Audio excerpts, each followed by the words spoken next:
Oh, howdy all, grab yourself a drink. It is time for some Path of Exile 1 discussion. Sorry about the earlier live stream faults, the technical issues we had. That was forced to be only on Twitch.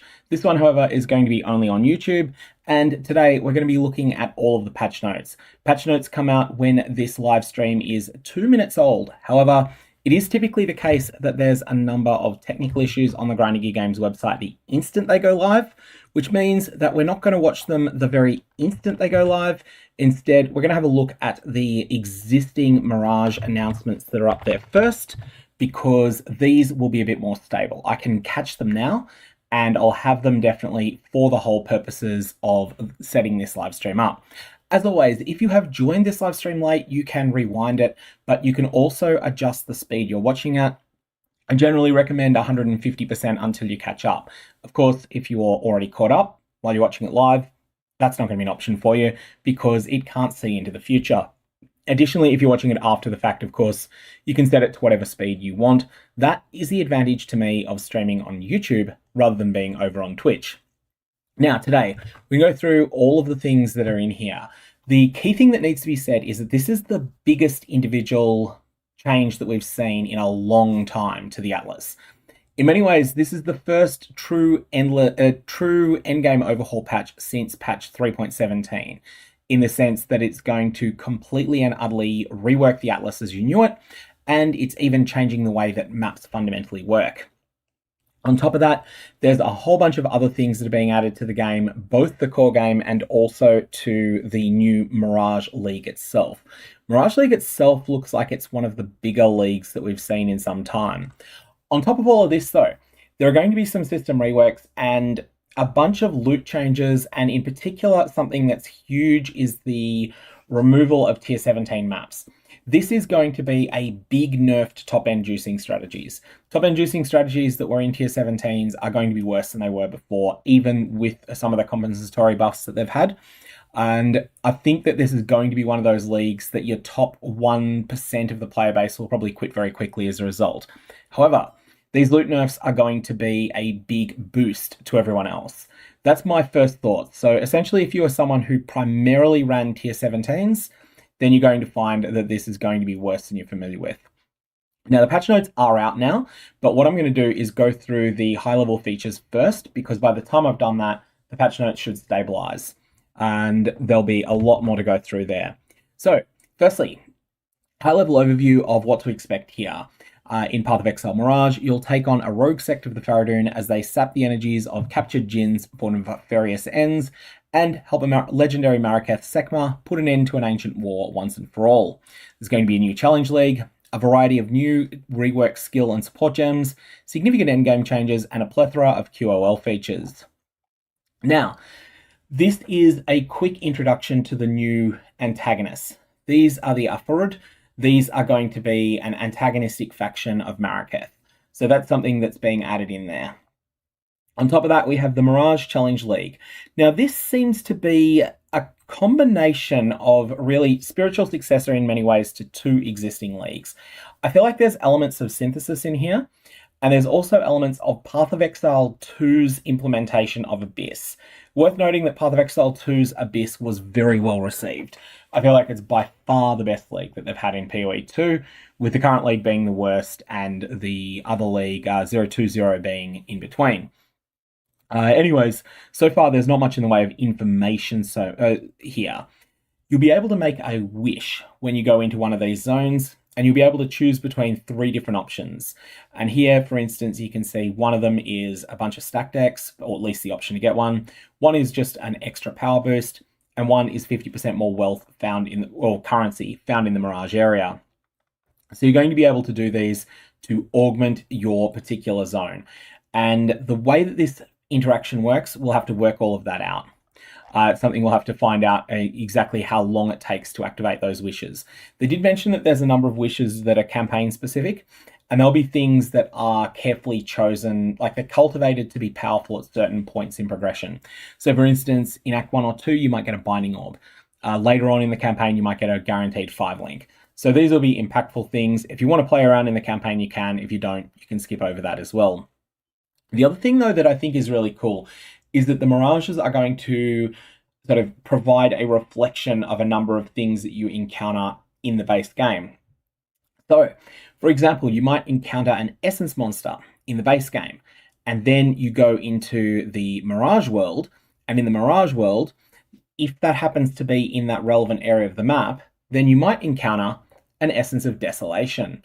Upgrades a new item to a normal item to rare or reforges a rare item, guaranteeing one property. On a one-handed weapon, 1% chance to deal double damage against enemies for each type of ailment you've inflicted on them. This one's pretty bad. Honestly, this is not a very strong mod, and the two-handed weapon version is not so great either. Gloves. 5% increased attack and cast speed for each nearby enemy, up to a maximum of 30%. This is incredible situationally, but it's going to be best for certain types of content. If you're fighting against large packs of monsters, then this is solid, but it's at its absolute best when you're fighting multiple tanky monsters simultaneously. For example, this is really good if you're doing Blight Ravage maps and you're dealing with map bosses, Blight Ravage bosses at the end. 5% increased movement speed for each nearby enemy up to a maximum of 50% is massive on boots. However, I'm assuming that this is going to be in the same mod group as the regular movement speed items, and as a result, I don't think it's going to be very good. I'd rather have 35% movement speed I can rely upon. Then we have the body armor one, 70 to 90% increased global defenses. So this is a character specific one if you've got no defense modifiers on other equipped items. This is going to be one of those things that in certain weird situations is going to be really good. Not having defense modifiers is a huge price to pay, but there'll be certain uniques this is really good with. I'll have to work out exactly which ones those are. Helmet, plus 6 the level of socketed gems while there is a single gem socketed in this item. This is terrible in normal use. It's just way worse than the not very popular unique helmet Crested Desire. But in conjunction with Elder Slayer, actually it's Shaper and Elder influenced items, this could be incredibly good. So you don't really want to use this except in the context of pseudo links. And if you can get yourself this mod and also Shaper and or Elder mods that do similar things but more of it, this could be incredibly good. Shield. 2 to 4% of armor applies to fire, cold, and lightning damage taken from hits if you've blocked recently. You don't want this on most builds. Armor stackers do want it, but armor stackers often don't use a shield, so this is going to be one of those things that's it's very niche. You need to play a new type of armor stacker that doesn't exist at the moment. Quiver. Projectiles can chain from any number of additional targets in close range, so this is encouraging you to do something weird there. Amulet. 40 to 60% increased duration of ailments of types you have not inflicted recently. I think this is mostly a miss. There'll be the odd time it's good, but generally I'm not that sold on it. There'll be the odd case for it. Left ring slot, skills supported by Unleash have +1 maximum number of seals. Right ring slot, Shockwave +1 maximum cooldown uses. This is cool. Both of these are cool. And then on the belt, equipped magic flasks have 30% increased effect if no flasks adjacent to them. So if you're willing to use only 3 flasks, you'll get that. But I think I prefer Tides of Tide instead. I think I prefer that one instead. Just for those of you that are commenting in chat that the notes are out, I'm aware. I'm just going to go through this first because the high level overview I think is useful, and there are a couple of things in here that haven't been seen yet. And now, Marraketh items, these are some of the unique items that are being added. So unfortunately, the amulet slot is unbelievably contested at the moment. Really, since simplex and focused amulets were added, the bar that an amulet needs to cross to be compelling for deep endgame use, not necessarily saying earlier on, but for deep endgame use is really, really high. So gain a bunch of life as good life roll. Also, intelligence you got to get somewhere. Can't use mana flasks. A lot of players don't want to anyway. On non-channeling attack, set a life flask with greater than 50% of maximum charges remaining to 50%. For each charge removed this way, that attack gains 2% to damage over time multiplier. When on low life, life flasks gain 4 charges every 3 seconds. So, I think you can get like 60 or 70% damage over time multiplier on this in the perfect situation for certain ailments. Like, this is that's a fair chunk, but it's a lot of setup required, and I'm really not sold on this, not in such a contested slot. Coin of Restoration, though, is the thing that then changes the effect. So this is a reversed version of it. So can't use life flasks, maximum mana, increases in reductions to the amount of to the effect of flasks applied on you. Also apply to the effect of Arcane Surge on you at 210% of their value. This is going to get you. How much increased flask effect can you get? Given that it's on you, it's not on the flasks. Normally you get 95% on the flasks with Mage Blood, but you can't get a huge amount of this stat. And so it is something, but it's not massive. Mana flask effects are not removed when unreserved mana is filled, and they don't queue. So I'm not sold with either of these items, not for your amulet slot. Like they do inherently powerful things, but they're not so hot. Questions coming up about the tier 17 maps. The new nightmare maps are 16.5s, but they won't have they'll have less loot because I think tier 17s intrinsically have an enormous amount of additional special packs in them, as well as that those packs tend to propagate into a lot of league mechanics. So they're just basically a 16, and they also have access to one less layer of juicing now. So there's a bunch of things that are less than they used to have. Also, the mods that are available on them. Tier 17s rolled more Tier 17 exclusive mods. That's a lot of the loot. So basically, 16.5, the new 17s, the new Nightmare maps are just 17s, but they're 17s but worse from a loot perspective, which I think is going to be popular. It is definitely a loot nerf, but it'll be popular. Coin of Power. These things are absolutely crazy. These things are bonkers. Corrupts level 20 skill gem, imbuing it with a random strength support effect. And you can see there that Ground Slam becomes level 1 life gain on hit. That's a bit of a miss. Note that this competes with the effect of Corruption. So essentially a level 20, a 20/20 gem that gets enhanced with one of these is going to be better than a 21/23. And I think this might be the League's borrowed power. And then you have here supported by level 1 Bloodthirst. You can get if it's a red skill gem, you can get any red support that is not unable to function on that skill. So you can get some good ones, you can get some bad ones. As an example on that, you can get Brutality support attached to a red gem that converts heavily into elements, and that's going to be a disappointment. But you can also get good things. Thresh of the Weeping Black is a new boss, and this boss is going to be one that apparently, when you defeat him, he pulls his head off and drops it on the ground, and you can talk to the head.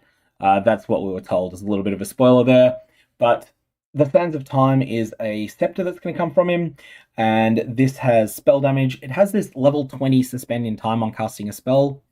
Don't know what this does. And then there's increased cast speed that's conditional upon you spamming a bunch of non-instant spells, which is a playstyle that people tend not to like very much, so I think this item will be cheap, even if it is really good. And then on top of that, we have the Power of Light. This is a whole bunch of new gems that are being added that are basically holy themed in various ways. So here we have Holy Hammers. Notice we've got the 2020 stats on this. This is a slam. This is confirming it's a slam. And this will spend a power charge if possible. When it does spend a power charge, it will deal 20% more damage, and it will also have much better screen coverage. On top of that, this has fairly good screen coverage as it is. It sort of propagates forward, but it only propagates forward if it's hitting things. It's saying here 220% of base damage, which does not seem very high. I have to research that. I have to research that, but this feels like it's not super high there. Divine Blast. So this is doing 100% base damage. Projects a beam of holy light from your shield to a targeted location, causing an implosion of holy energy. The energy then lingers for a short duration before blasting outwards in a larger and more damaging explosion. And it gains a whole bunch of critical strike chance based upon the shield you're using. It has a bunch of base physical damage, which is based upon your shield again. And then on top of that, it converts 50% to fire. And it has, this one we've just got to test it out. This does some fancy things. This is not the retaliation one. There is a retaliation one as well. Holy Sweep is the old gem sweep. This is now part conversion, and it also spawns a bunch of other stuff as well. Now, here's the biggest changes of all, and the reason I wanted to go through the high-level overview first, and then only later on, come back and discuss the patch notes, is because so much of what's changing is predicated upon tier. Instead of maps actually telling you what map they are, instead you just simply get a waystone system akin to what exists in Path of Exile 2. So you pick up a tier 1 waystone, or it'll be called a map in Path of Exile 1, and you can then socket it into certain slots on your atlas, and then when you do that, you'll be able to run that particular map. So Bone Crypt is near the origins, so that means that Bone Crypt is one you can run straight away. Once you've run that map, you'll then be able to see further out into the atlas, and then you'll be able to explore new and sometimes better tile sets. Then you'll be able to keep propagating further through the atlas, and presumably the further outwards that you get, the more that you're going to need to juice your maps in order to get your atlas completion bonus. Once you've done this, you'll then be able to expand out to the entire edges. What this means is that by default, if you don't really want to engage with some of the other endgame systems, you can just always run Mesa, or you can always run Foundry, or you can always run Beach, or you can always run Toxic Sewer, or if you're masochistic, you can always run Cells. You can just run whatever map you want whenever you want to. So you'll be able to choose any map you'd like to access, as you'll be able to select through the Atlas screen what map area you'd like to travel to, and the Atlas screen will default to the previously open map, allowing you to run the same map with minimal clicking there if you want to do that. Now, the fracture of the Atlas. This is the structure of the Atlas now. You begin at the center rather than at the bottom, and each corner will hold one of the 4 void stones. All content accessed from your map device now physically exists on the Atlas. So you can, for instance, run Untainted Paradise. That is now on the Atlas instead. It is now an itemized map, no longer tied to Kirak, we believe. And many of these Atlas entries now offer Atlas skill points, allowing you to get more of them than ever before. Not all unique maps are needed to be done in order to obtain your maximum number of Atlas skill points. You need to do 10 distinct ones. So this is, again, one of the better things from Path of Exile 2. You no longer need to do the eyeball map. If you don't want to do it, you can just say, I'm not ever doing the eyeball map. I'm instead just going to do 10 different unique maps, and that'll get you there. And this is what a new map looks like. So it just basically says, I'm a tier 16, but I'm not actually telling you which tile set I am. I'm just a tier 16 map.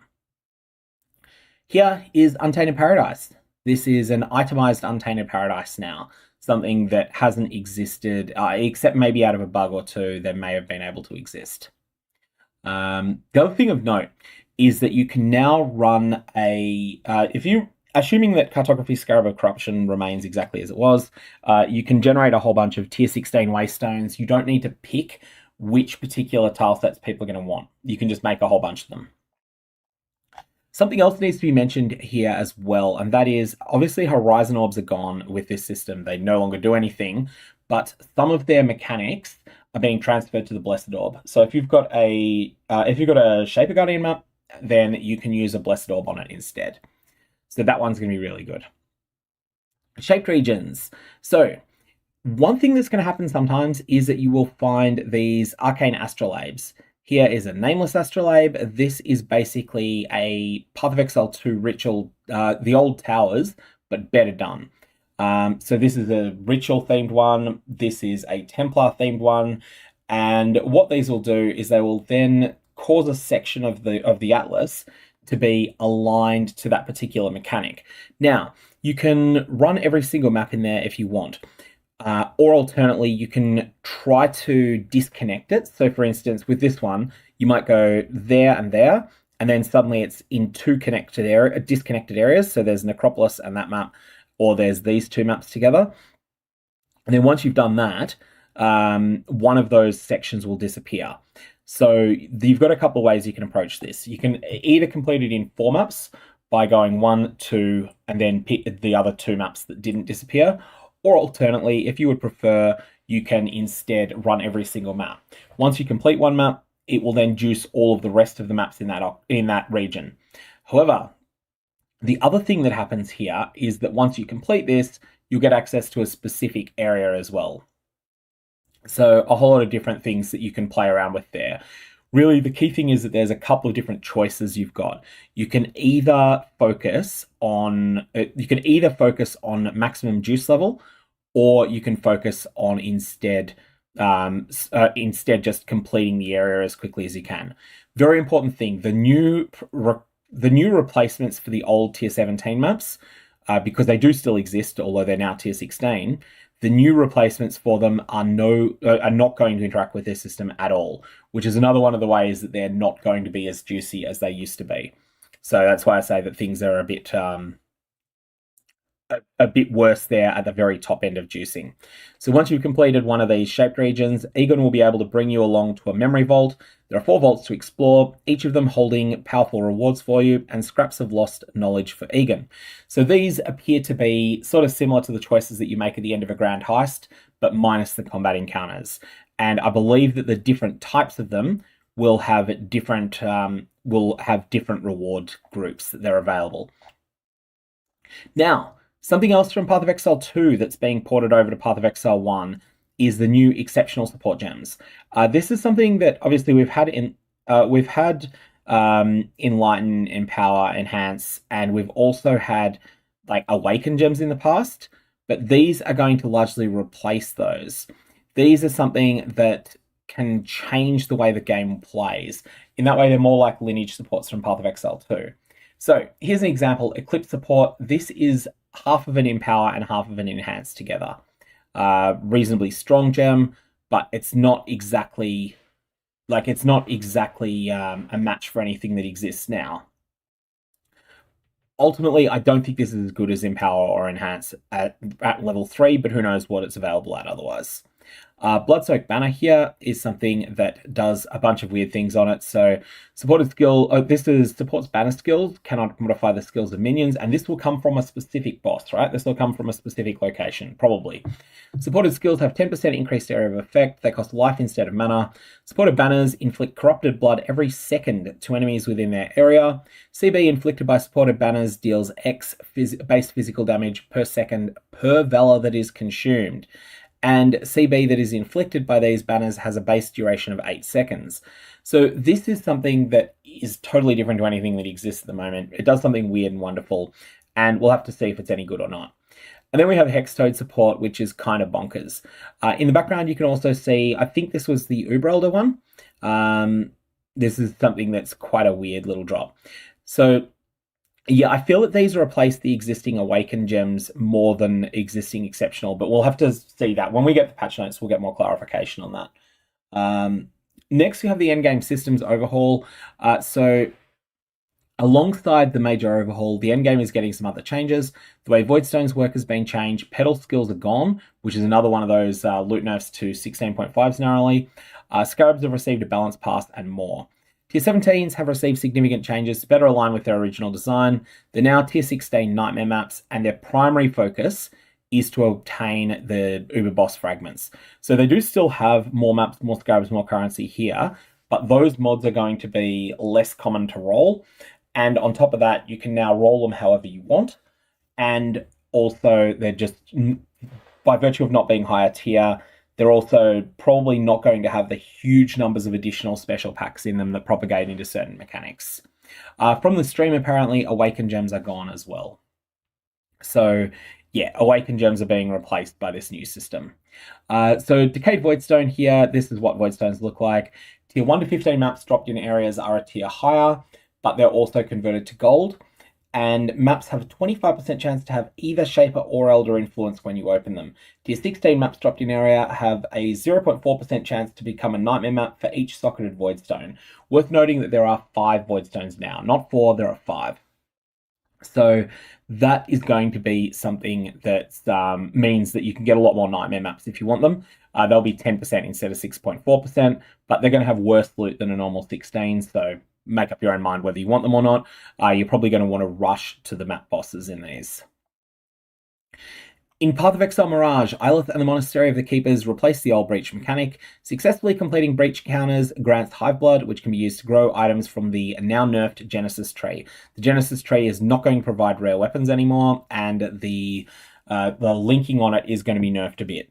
We'll get all the details of that once we jump over to the patch notes, which are definitely up there.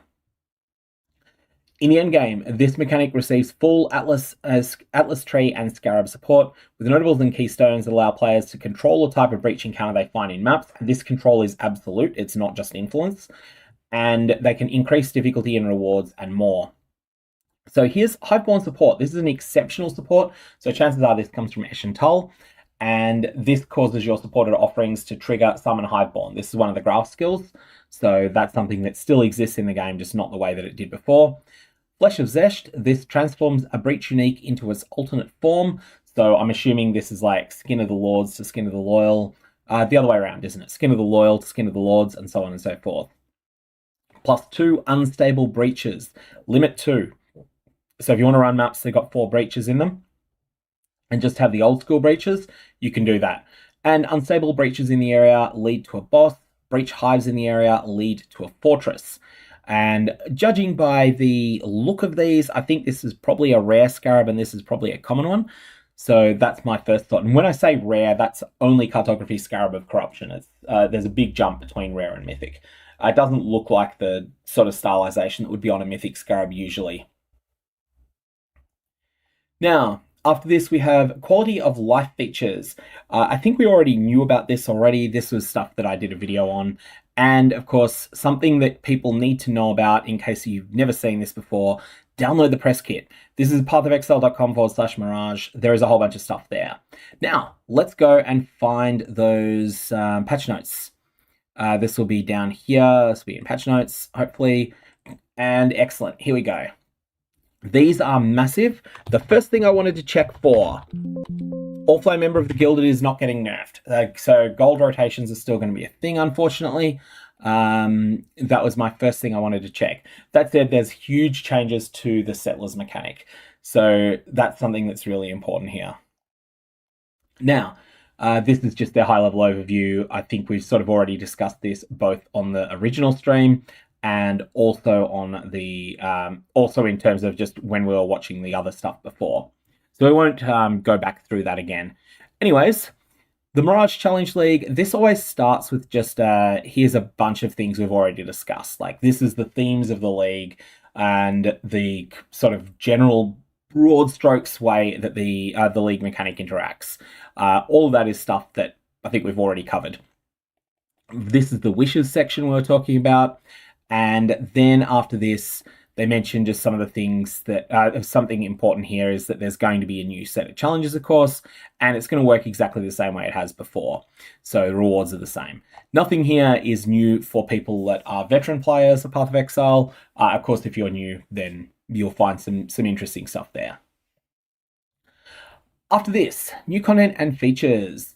The Scion Reliquarian is being added as an Ascendancy class. This is an exact copy at first of the Freesia Scavenger Ascendancy, except every unique item is changed, and most importantly, every unique item is going to change in future leagues as well. So this is going to be something that's really weird. Now, they're also making it so that Forbidden Flame and Forbidden Flesh does not interact with this at all. So, whole lot of things there. Apparently, Penance Brand of Dissipation apparently is finally getting the nerf that it needed after it got massively under-nerfed at the end of 3.23. We'll see how it goes, but I'll have a look at that when we get to it. Introduce exceptional support gems, a new and improved version of Awaken support gems, which are being phased out. So there's the confirmation. Awaken gems are gone. There are now over 40 exceptional support gems, which can be found in the endgame. Introduce the Coin of Knowledge, which we've already discussed.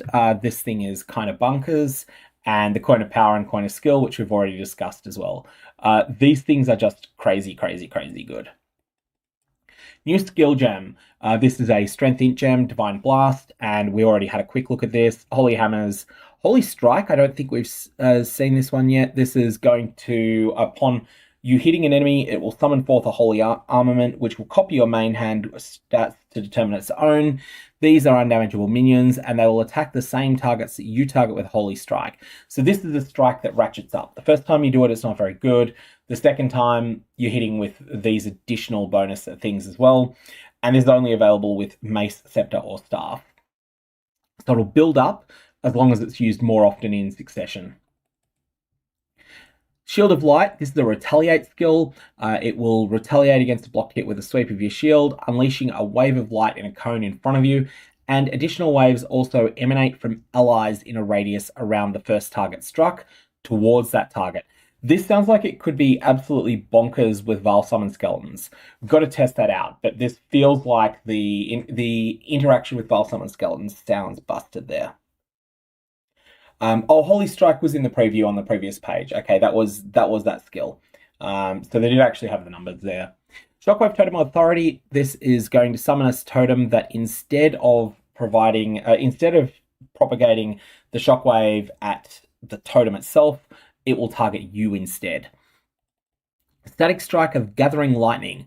And this attack with a melee weapon, causing a Gathering Lightning buff for a duration if you hit an enemy. While you have this, attacks with this skill will cause chaining beams of lightning, which chain further the more Gathering Lightning you have. This could be really interesting. So this is a strike skill that the first time you use it, it's just a strike. But then the more that you use it, the more that you build it up, the larger the area it hits. This one to definitely to have a look at. One of the issues with base Static Strike is that the cooldown on its additional attacks is not too great. I'll have to have a look at that one there. Added a new Dexterity Transfigure Gem, Charge Dash of Projection. Channel Project an illusion which you steer. You gain stages while it moves until it stops at a total maximum distance.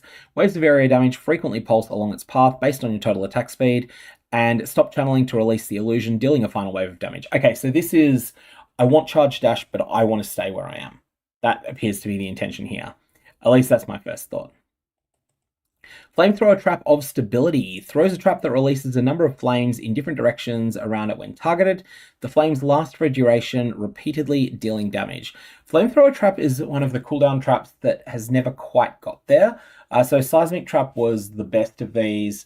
And then Lightning Spire Trap was like a little bit of a step down from Seismic Trap. And Seismic Trap was completely busted when it was first, maybe not when it was first added to the game, but at some point it was completely and utterly busted. It was one of the most powerful starters the game had ever seen. It got nerfed to the point that it's still very playable, but it's no longer an S tier skill. Flamethrower Trap though was never as good as even Seismic Trap is now. It'd be interesting to see if this is going to feel like it, it sort of achieves that effect. Kinetic Fusillade of Detonation. Wave your wand to create multiple hovering kinetic projectiles. After a short duration, the projectiles explode, dealing area damage. Using this attack again will reset the duration for all hovering projectiles. It cannot be directly used by traps or mines. So this is going to have all of the same complexities to set up with as Kinetic Fusillade does. Early in progression only, you can have Kinetic Fusillade work fine just by attacking with it and then releasing it like in a burst, just a short tap. But later in progression, you really need to get a huge amount of decreased duration for it to feel even remotely good at all. Once you've got that though, it's really strong. And this appears to be a new version of that probably instead of chaining, I think instead of having the chaining behavior, it'll probably instead have explosion behavior on there. Orb of Storms of Squalls. This is going to create an electrical orb that will strike enemies in its area of effect with beams of lightning when placed, as well as when you use a lightning skill while in its area. These beams of lightning can then split to hit more enemies. When striking enemies, the orb will teleport to a random enemy struck. Casting this skill again will replace the previous orb. So the new behavior here, I believe, is that it teleports around like mad, and that is probably going to mean that it's quite a bit better than the base gem in terms of its damage projection, and as a result, I assume the numbers on it will be lower. Even with lower numbers, though, it could end up being worth playing around with. Shock Nova of Procession. Now, this was the one I think, was it Octavian that said in the video this was one of his favorites? Cast a ring of lightning around you, followed by a larger lightning nova. Each effect hits enemies caught in their area with lightning damage. This then repeats, with each repeat offset from the previous in the direction of your target. So this basically conjures one thing around you, then a second thing around you, then it sort of seems like it conjures the same thing in front of you, and then in front of you again, and again and again. So one of the people there said that this was really, really good. So it'd be interesting to see if that ends up being the case. Definitely something to maybe play around with and see what it's like. It was a favorite of one of the other staff members, apparently, not of Octavian himself. But I could see that being quite intriguing. Again, one of those things, though, that really does live or die based upon its numbers. There's something very satisfying about casting a skill that then has an automatic repeat built into it, so that you can then start moving and you can keep dealing damage and killing trash monsters while you're doing that. Stormburst of Repulsion. Unleash orbs of energy while you channel that repeatedly jump away from the targeted location until their duration expires, dealing damage in a small area after each jump. When you stop channeling, all remaining orbs explode, dealing higher damage in a larger area. So this just propagates differently to the normal one, and I've kind of got to see how exactly this works. I'm envisioning this as you pick an area and it just starts firing things out in a 360-degree sort of spiral from that. But we'll have to see. We'll have to see what it looks like in practice, and also what the numbers are like. Stormburst has some really weird mechanics, and it's quite good in conjunction with decay support. Unexpectedly, that's the base Stormburst. Siphoning Trap of Pain. Oh wow, they've decided to make Siphoning Trap something you can use. Throws a trap that applies debuff beams to a number of nearby enemies for a duration. The beams chill enemies and deal cold damage over time. So presumably this is a slightly more effective version of Siphoning Trap, but slightly more effective is needs to be quite a bit more effective than just slightly for that to not be terrible. Blessed Call Support supports Warcry skills, causing them to create consecrated ground. Supported Warcries have lowered area of effect and cooldown recovery rate. Cannot support triggered Warcries. I don't think I like this very much in most cases. Lowering area of effect doesn't really matter. Lowering CDR is pretty impactful usually. Excommunicate, strengthen, support jam. Supports melee attacks, causing them to gain a percentage of physical damage as added fire and lightning damage, and excommunicates enemies on melee hit. Does not modify skills used by minions. Excommunicate is one of those mechanics that is incredibly, incredibly rare in Path of Exile, and I think the only way to get it is on something that's an extremely bad item. So for that reason, I need to look up exactly what it does. And I don't even think there is a wiki page for it. There is one on Hand of Heresy is the item that does it. So, excommunicated enemies cannot deal chaos damage. This does not prevent the user from taking chaos damage, nor does it affect any non-chaos damage taken as chaos damage, such as with Divine Flesh. So, that is the item that is the effect in question. Kind of a really, really esoteric effect on that. But the fact that it's giving you physical added as fire, physical added as lightning is good. And mitigating chaos damage this way, it's not reliable, but it doesn't seem terrible either. It depends on the numbers, really. Exemplar support. Supports minion skills, causing your minions to have increased crit strike chance and crit strike multi for each of your own recent critical strikes. I feel like this could be really good in a bunch of places. Minions are tough to get base critical strike chance on. There are a few ways to do it, but this might just be what you need in order to get there. Again, going to depend upon the numbers. Hello, Strength and Support. Supports melee skill attacks you use yourself, causing them to inflict Hallowing Flame on melee hit.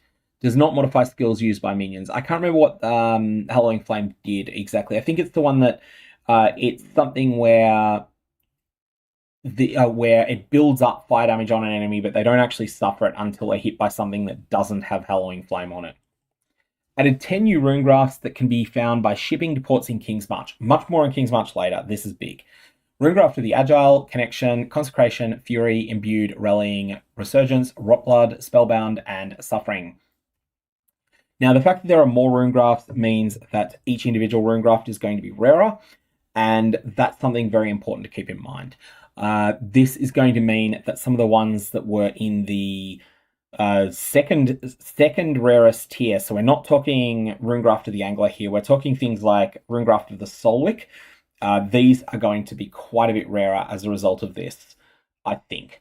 Unless Grinding Gear Games have gone out of their way to say they don't want that to be the case. That said, most of the best runegrafts are not on the rarer tier. Most of the best ones are in the uncommon tier instead. 13 new uniques, 8 new divination cards. These are definitely one to watch. Every divination card, they don't get talked up very much, but they can have a big impact on the game sometimes, depending on what exactly they are, depending on what exactly they give. Now, the exotic substash of the currency stash has been split into 2 new substashes, Atlas and League. That is a fantastic change. That is going to be a really good thing there. Continued to incrementally improve the sound, art effects, and environments. Okay, Endgame changes. Now, this is going to be big. This is going to be really substantial here. There's a lot of changes that are going on, and there's the core Endgame changes, but then there's also going to be little things in here I would expect that are really high impact as well. Why am I getting a whole bunch of messages on here? So, extensive changes have been made to the Atlas and how you engage with maps without interfering with a beloved core experience. The more frustrating aspects have been streamlined or removed. Map items are no longer associated with a specific map area. As an example, instead of having a tier 10 mesa, you'll have a tier 10. To open a mesa, you now need to locate, and so you need to unlock mesa first by doing things close to it, and then you select it on your Atlas, put your map item in, and activate the map device. This is going to be utterly transformative when it comes to unlocking your Atlas at the start of the league. Now it's just going to be really automatic. You just need to work your way outwards. Nothing difficult at all. That Mesa map may drop a tier 11. You can then place this in your map device, which defaults to the last map run, and either run Mesa again or choose a new area to run it on. Structure has changed. You begin your exploration at the center, with each corner housing one of 4 Voidstone slots. All content accessed using the map device is physically present on the Atlas, allowing you to see everything available in the endgame as you reveal the Fog of War. All unique maps are now present on the Atlas, including some old favorites that are appearing for the first time. So I'm assuming that this means things like Untainted Paradise that haven't previously existed on the Atlas. They've been there, you've been able to get them, but they've been listed there. You now gain 1 Atlas skill point per unique completed on your Atlas up to 10. There are around 20 that you need that are available, so you complete half that you want. So Hall of the Grandmasters is going to definitely be someone's meme. Like someone's going to have a meme where they do hog them as their first map. I wonder if things like Atsuri come up in this as well. Like Atsuri is an example of something that is accessed through the map device, may physically be present on there. I'll have to see on that. Remaining Atlas skill points have been moved to other places, and you can now get more Atlas skill points than before. Aegon has now made as a new goal and is determined to stop Zana from traversing the threads that weave the Atlas together and severing them. He has now made use of a new mysterious discovery, Arcane Astrolabes, but by using them to trace her movement, they cause dangerous side effects. Using an astrolabe on a map on the Atlas manifests a shaped region in that quadrant of the Atlas, affecting many but not all of the maps within it. There are many types of astrolabes, and they now apply different types of shaped regions. Completing the content added by the astrolabe will remove the shaped region's influence from that map. Upon doing so, every other map that remains in that shaped region will gain an additional modifier. And once more, if you isolate a map, so if you split it into disconnected halves, then one of those halves is going to disappear. Once you've successfully rid the Atlas of the shaped region, Aegon will take you to one of the 4 memory vaults where there are powerful rewards to be had. Each vault is associated with a specific quadrant on the Atlas, so you're able to target a specific vault to chase specific types of rewards. People in chat are talking about how there are changes to heist support on the Atlas tree.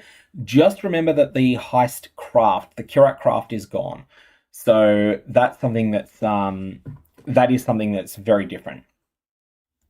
Interacting with the map device now opens the Atlas screen. Clicking locations on the Atlas will now allow you to use a map and any fragments to open portals to that specific location. Certain locations will require special map items to access, such as unique maps, Shaper Guardian maps, Nightmare maps, Val Temple, and locations requiring map fragments other than map items. So that's going to be your more esoteric locations. As you can now run any map with a map item, the favored map system has been removed. Memory skills have been removed from originator-influenced areas. You can still collect petals in these areas, which now instead grant a higher chance to find items with memory strands. The memory strand system is going to be interesting to see if it's any better now that we don't have the the Genesis tree as strong as we used to have it. It is still there, but it's going to be weaker. Several of the effects from the removed memory skills have been moved to new bonus modifiers on altars at the end of maps within memory threads. For example, killing a rare monster consumes 30 petals if possible to revive the monster once. So this is something that you can get as a bonus to the later maps within that same thread, I believe. Decayed Voidstone is now obtained by killing both the Shaper and the Elder. It can still be obtained by defeating the Uber Elder, so either or, whichever you prefer. In general, it's going to be impossible to get it via killing Uber Elder in solo self-found, but in trade, you'll be able to bypass that. You now receive a Voidstone from killing both Exarch and Eater instead of one from each. The extra Voidstone this leaves is now coming from the Incarnation of Dread. Introduce the Memory of Loneliness, which adds a memory thread to a quadrant of the Atlas that leads to the Incarnation of Neglect, and also the same for Trauma, which is Fear, and the Memory of Reverence, which adds a memory thread to the Incarnation of Dread. So the important thing to note here is that these are now itemized. You find Aegon in a map and he will then give you an itemized memory line instead of it being something that's just automatically applied there. Threads of the Originator quest line now awards a skill book granting 2 Atlas passive points and 2 Atlas passive respec points, aka a very convoluted way of giving you 4,000 gold for defeating each Incarnation boss. So note that that's going to give you a lot of points, so that's 6 total points. Tier 17s have been gutted. They're now Nightmare maps. Completing each one, though, does grant you an Atlas skill point. Now, slightly, of course, you can now run them as scoured maps, can't you? So that's going to be significant. Slightly increase the reward values of Originator influenced and Nightmare map modifiers that granted increased pack size or item rarity. Slightly reduce the ones that granted more currency, maps, or scarabs. Again, this is overall part of that program of nerfing tier 17s. Taking these two together, I think. That's what it looks like there. We'll have to see it in practice, but they're not able to work in conjunction with the areas of the Atlas that are enhanced. I think in general, they're just going to be closer to the amount of loot that you get from everything else. After obtaining the Voidstones from killing the Incarnation of Dread, items with memory strands will now be able to drop from all maps that are run on the Atlas. More memory strand affected items will still come from Originator maps to retain them being the best source. Can I just say, I really like this idea of having it so that you've got cool stuff that can drop anywhere, but it mostly drops from one particular source. This is what I want to see in general with League mechanics. Like, for instance, there was a period where the best spot to get fossils for Delve was Simulacrum. And the best spot should be Delve, but I don't have a problem with Simulacrum dropping some, as long as Delve is clearly the best spot for it. So this is the thing that's going on here. Also, yeah, they said that they're making memory strands just generally better. Items that drop with memory strands will now more often be higher tier bases. They'll have more strands than average, and a larger influence on modifier tier than previously. So basically, memory strands are being boosted, and hopefully this gets the point that memory strands actually feel like a reward, rather than just being something that's like a meme effect. Now, Atlas bonus objectives now additionally grant +1 to map quantity for every 4 bonus objectives completed.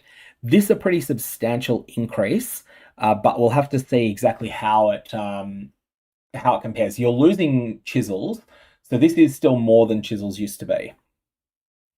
Uber bosses now require 4 fragments to access rather than 5, and I'm kind of curious why that is.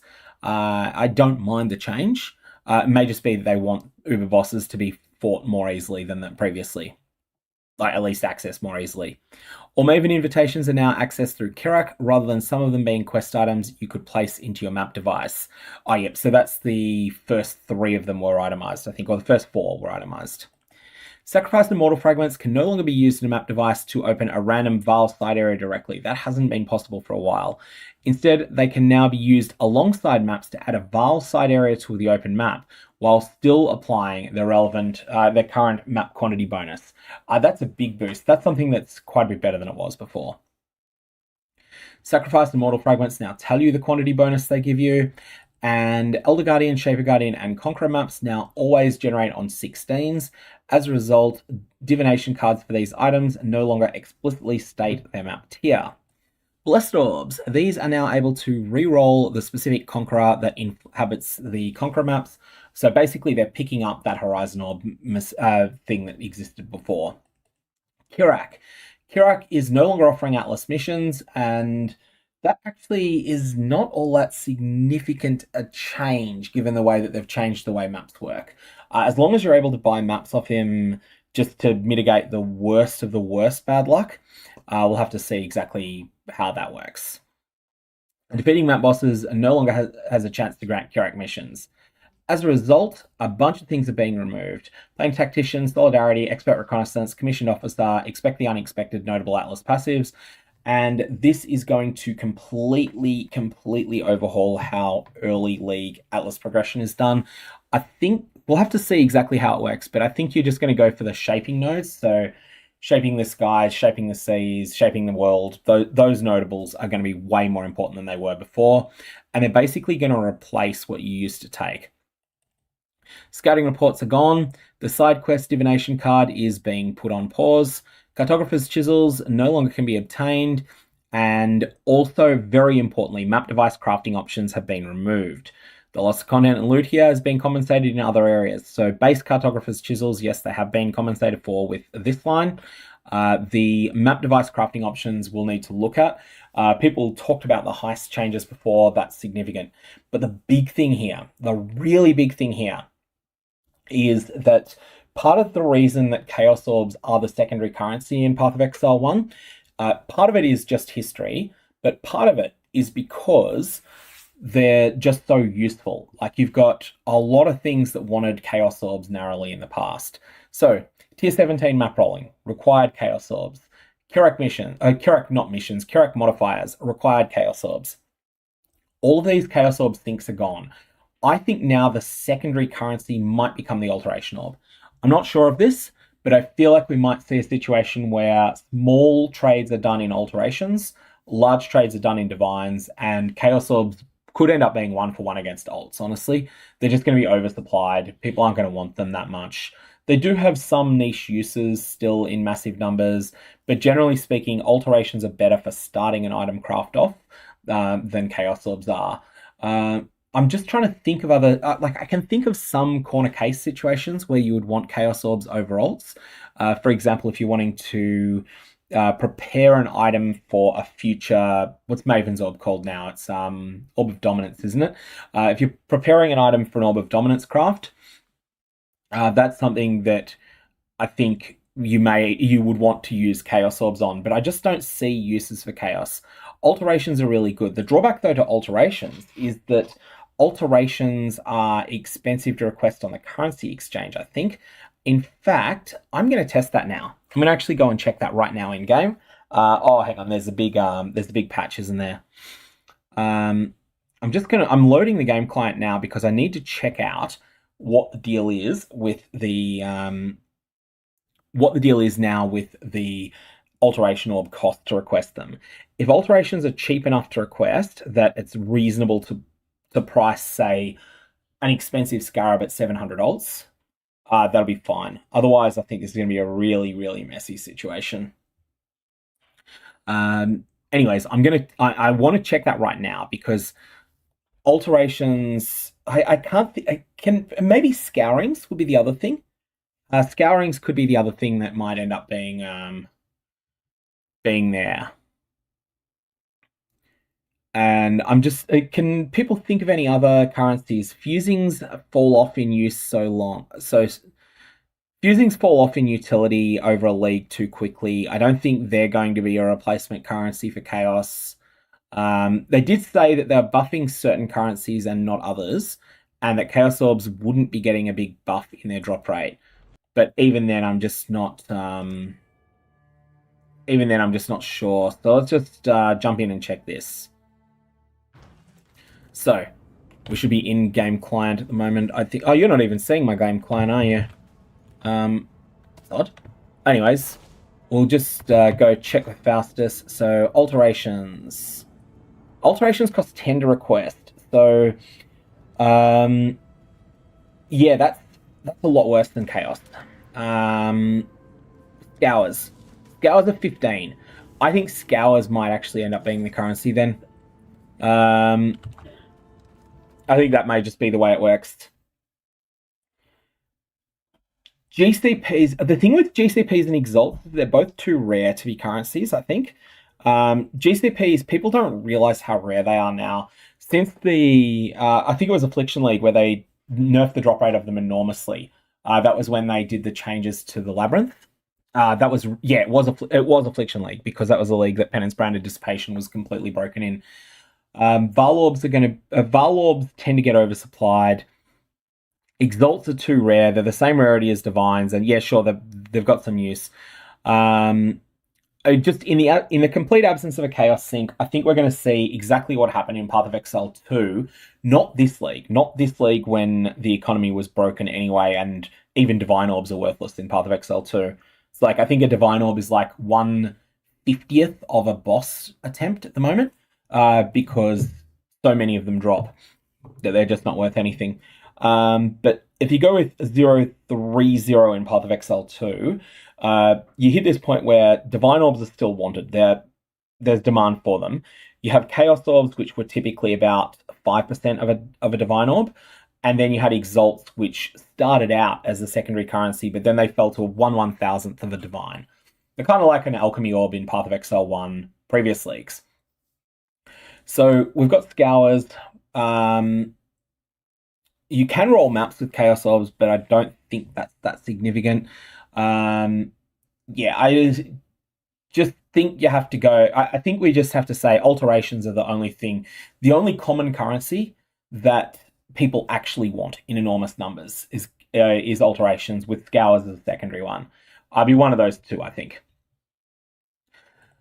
The Cartographer Divination card is being put on pause because that's chisel related. Temple Architects now drop additional scarabs instead of map currency when you have an Atlas of Worlds room in the temple. Yep, that makes sense.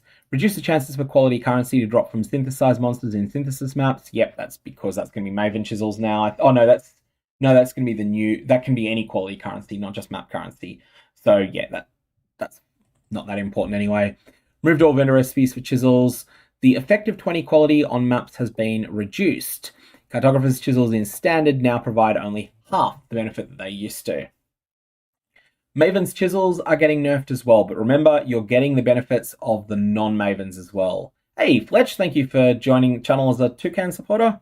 May your Varlorbs have cursed results. For anyone that's not sure, that's sort of the equivalent of a what do you call it, Twitch subscription, but just without the ability, unfortunately, for me to make things ad-free. The instant I get the ability to make things ad-free for members, I think that'll be fantastic. So these are basically all getting halved-ish. Maven's Chisel of Procurement being the weakest is not getting halved. Interestingly, all these changes, these end up being a nerf to Kingsmarch mappers. Not the changes to Maven's Chisels, but the changes to the general Chisels. Quality applies to pack size instead of quantity is no longer available as a change here to corruption implicits. Yeah, that makes sense. When a chisel is available, it's always 20%, which is a big deal for the Maven Chisels. Maven Chisels are just better than they used to be.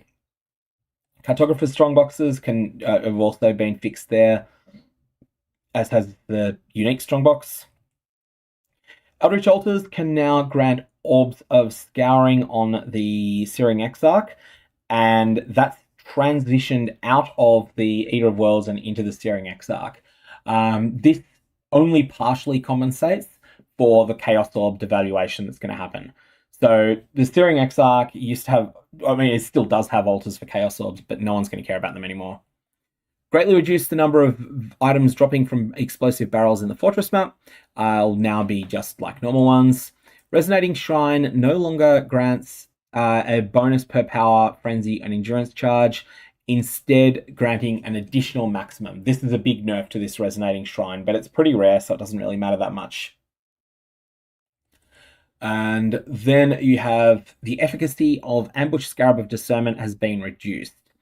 Lower the bonus reward granted by the Blight Scarab of Invigoration by 20%. It's still going to be busted. Blight Scarab of Blooming is getting gutted though. It no longer adds additional non-boss waves of monsters to each Blight portal. Blight Scarab of the Blight Heart no longer doubles the number of waves spawned.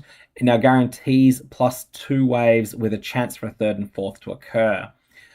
Horn Scarab of Awakening now grants tier 16 errors that contain the bosses from a random Maven invitation as an option. That, again, like, this is cool, except that's the Horn Scarab of Awakening. You're not wasting it on that. You're not wasting it on that because there's so many really good things. Abyss Scarab of Descending guarantees an abyssal depth in an area. This is probably going to be a Mythic Scarab. Anarchy Scarab of the Exceptional, which adds an exceptional rogue exile to the area. They showcased what this is. These things are ridiculously, these things are giga-juiced. And they're meant to, I feel like this could even be an extreme rarity Scarab rather than a Mythic. This could be one of the rarest of the lot. The Betrayal Scarab of Unbreaking gets a chance, only a chance for Syndicate members to not lose ranks when they're interrogated. Depending upon the rarity of this could be okay. But it needs to be a high chance to be useful. That said, Betrayal really needs something in the way of Scarabs. Really needs it. Expedition Scarab of Infusion. Logbooks in the area are juiced. They'd always drop with 4 implicits, and it causes expedition monsters to gain increased difficulty and reward for each remnant detonated. That's crazy. That thing could be really strong. Kalguran Scarab of Enriching. This increases the amount of ore gained from ore deposits and the difficulty and reward of monsters gaining ore deposits for each completed ore deposit in the area. This sounds like it could also be a Mythic Rarity Scarab, same as the existing Kalguran Refinement. Refinement is now much better than it used to be. Much better. So Kalguran Scarab of Refinement could be could be in really hot demand now with the changes to Kingsmarch shipping. But this thing is going to be... This thing's got to be tested. This could be really good. The increased difficulty and reward numbers here, they never really enumerate what this does, and the playbase doesn't really know. My personal belief here, and I could very well be wrong, is that it decreases your chances of getting the most common item classes, so weapons, armor, unfortunately currency, but mostly weapons, armor, shields, and the like, and then increases some of the rarest reward categories, which are things like heist blueprints, sanctum access tokens, a bunch of other things along those lines that are just more esoteric. So you feel like you're getting rarer loot. Not necessarily always better, but it is better. It's just not as much. It's not clear how much. That's my vibe of what it does, but I could very well be wrong on that. Ritual Scarab of Corpses. Cause rituals in the area to contain an additional rare itemized corpse monster. They'll appear in the favor window after being defeated. This is additive loot, which is kind of weird. Like, additive loot on Scarabs is generally not where you want to be. Beyond Scarab of Resurgence is different now. It summons the Beyond bosses of different factions once the Beyond boss is summoned. This is miles better than it used to be. Might also be rarer. Delirium Scarab of Neuroses. This now grants additional Delirium reward types gain +1 upon defeating unique Delirium bosses. So this, I think, is the one that causes both bosses to spawn from memory. So that's modest. That's not super great, but it's something. Domination Scarab of Apparitions now gains Pantheon Shrines in addition to Conqueror ones. That's interesting. Those Pantheon Shrines are crazy strong. whereas the Conqueror ones are about the loot that they give. So this is sort of tearing this shrine in different directions, and I think it's probably actually weaker as a result of this change, but it's also going to be really funny. Influencing Scarab of Conversion is just being redesigned entirely. So this is going to now be the Influencing Scarab of Interference. It now instead spawns a Conqueror, Shaper, or Elder Guardian or Synthesis boss to accompany the map boss. This additional boss is guaranteed to drop an appropriate map. So this is breaking one of the more degenerate farms, albeit one that might not have been so good without tier 17 maps. And it's going to instead make it something that's more suitable for ordinary players. The Legion Scarab of Command has now been renamed Legion Scarab of Treasures and now grants chests that are broken out with a chance for the chest rewards to be applied to the monsters it breaks out as well, while also making those monsters more difficult and rewarding. Ritual Scarab of Selectiveness is getting buffed a lot. Torment Scarab now grants a chance for tormenting spirits that have possessed monsters to be released when that monster is killed. Spirit immediately dives into the ground, resurfacing with a new rare monster, which they then possess. So this is effectively going to create new monsters. This is going to basically add to the map. As long as you're able to get monsters possessed in the first place, it's then going to cause those monsters to then just spawn new monsters. So Torment Scarab now has a use there. Scarab of Hunted Traders. This is something that was just mid-tier added monsters. It's no longer going to be around. Scarab of Bisection, that is now Scarab of the Sinistral, which grants 100% increased effect of area prefix modifiers and area suffix modifiers have no effect, and Dextral, which is a reverse. So this is completely destroying its old use cases and giving it new ones. This is a juicer buff, and this is a nerf to the easy mode ways of doing nightmare maps. Kalguran Scarab is getting buffed a lot. Oh wow, this is already good enough to use. That thing is crazy. Torment Scarab now grants the areas haunted by 4 additional tormented spirits, previously 3. Essence Scarab now grants 3 additional imprisoned monsters. This in conjunction with the fact that we know the Breach tree is getting nerfed a little bit. We don't know the full details yet, although maybe it'll be more in here. But the main thing is it's no longer going to provide rare weapons at all. This could mean that essences are back on the cards. Something that's worth noting as well, a farm that I've not really mentioned. Well, I mentioned this a little bit, but not many people do this. If you're pretty fast to maps, but you're not one of the very fastest people to maps. So let's say you get your 4th lab done, I don't know, 6.5 hours into the league. If you get in 6.5 hours into the league, then you can then go and farm. 6.5 hours into the league, you're at 4th lab. You can then go and start doing level 75-ish heists. And when you're doing that, the essence chests are crazy good, not because of the essences they drop, but because of the essence scarabs they drop. So that's something to really keep in mind. Essence scarabs, they're going to be better this league, both because the Breach tree is nerfed and because they've been directly buffed. And on top of that, they've already been good in the past. There's a lot going for them there. Domination Scarab now grants area contains 3 additional shrines. I was using these all the time. I love these things previously, so that's huge. Anarchy Scarab is now 5 exiles instead of 4. Strongbox one is going back to 4. It was 5 at one point. So they feel it. Oh yeah, of course they're changing one of the other ambush scarabs from memory, so that's what's going on. Added 5 new map modifiers that can roll on originator, influenced, and nightmare maps. So maybe there'll be the same number of these mods overall. Map changes: plus Shrine, plus Fungal Hollow, plus Pen, plus Carcass, plus Lair, plus Bog, plus Terrace, Siege, Dungeon, Relic Chambers, Cold River, Coral Ruins, I hate Coral Ruins, Wharf, Fields, Plaza, Cage, Spider Lair, Courthouse, Graveyard, Gardens, Haunted Mansion, Reef, Dry Sea, Foundry, Dig, and then we have all the things that are getting removed. So let's go through all of these. Shrine is mid. Fungal Hollow is upper mid. Pen is mid, often has good diff cards. Carcass is very bad. Lair is mid. Bog is upper mid, maybe even good. Terrace map is, which one's Terrace again? That's the, trying to think of, oh yeah, Terrace is Ugal. Terrace is mid. Siege is mid. Dungeon is bad. Relic Chambers is bad. Cold River is mid, maybe lower than mid. Coral Ruins is the worst map on the Atlas, except for Forking River. Wharf is pretty good. Fields is pretty good. Plaza is bad. Cage is mid.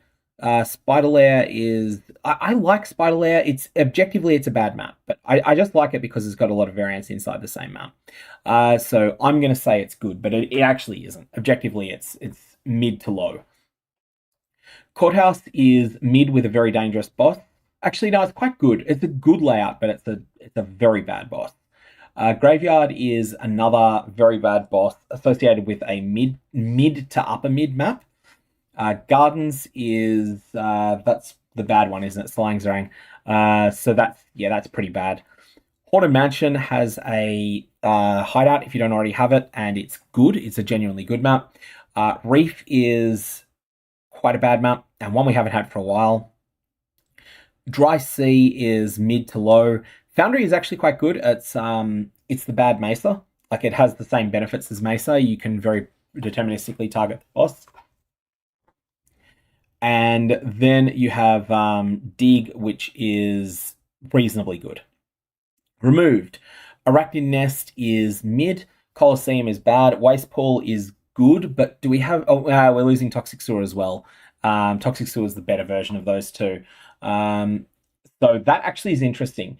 Worth noting that losing both Waste Pool and Toxic Sewer simultaneously is actually a nerf to Righteous Fire.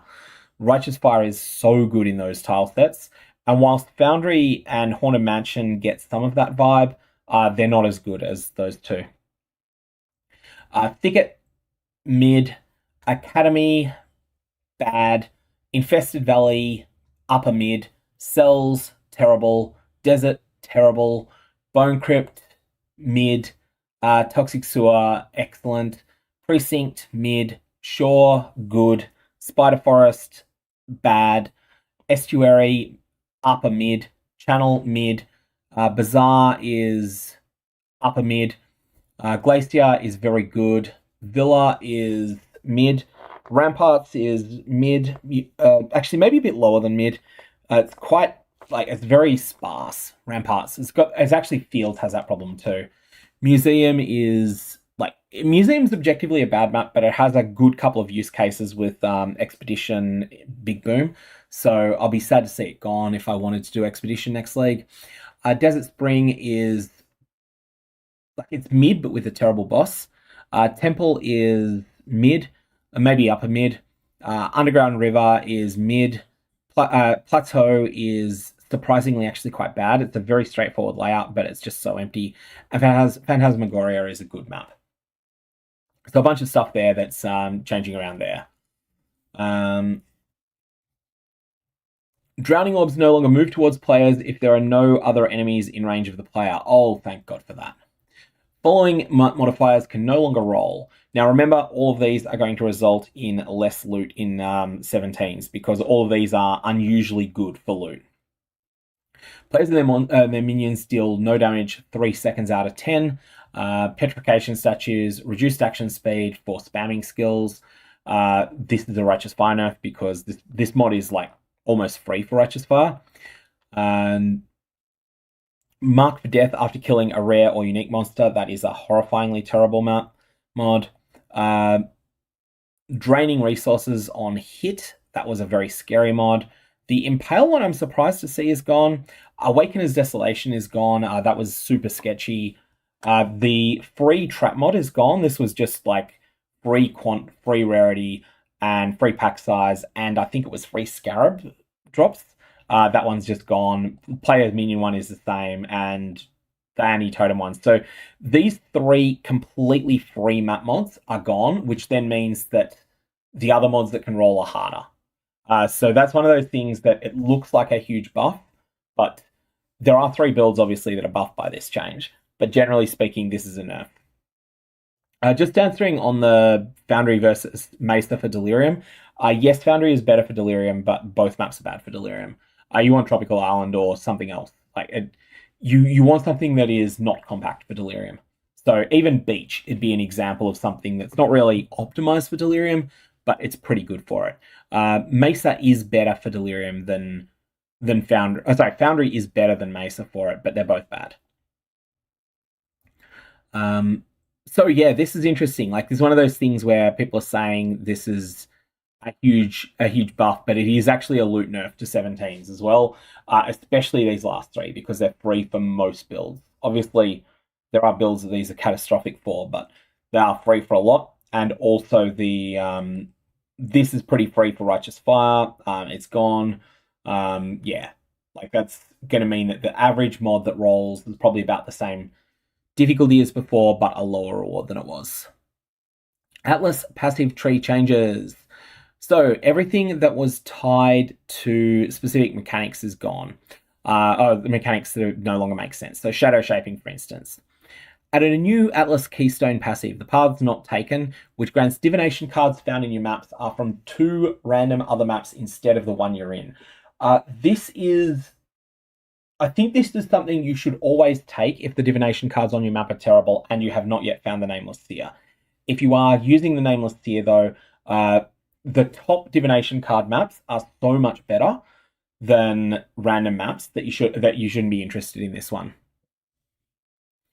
So this is something that's really, really, yeah, like this is something that I think is it's a trap once you've got the Nameless Seer and you've scryed a map, but until then, this is gonna be better on most maps. Synthesized Stability, which grants completing a map objective within a shaped region instead collapses a different map within the shaped region. So this is going to this is going to allow you to focus on doing only one map. However, this is also going to be worse than choosing the maps all the time carefully, because if you choose the tile sets every time, you're always going to work from the outside in, whereas with this, it's just going to be random. This I think, is actually quite a good balance between the two.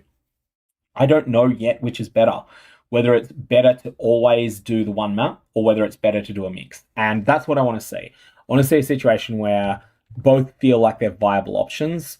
You can do whichever you prefer rather than doing the one that the game is telling you need to do in order to optimize.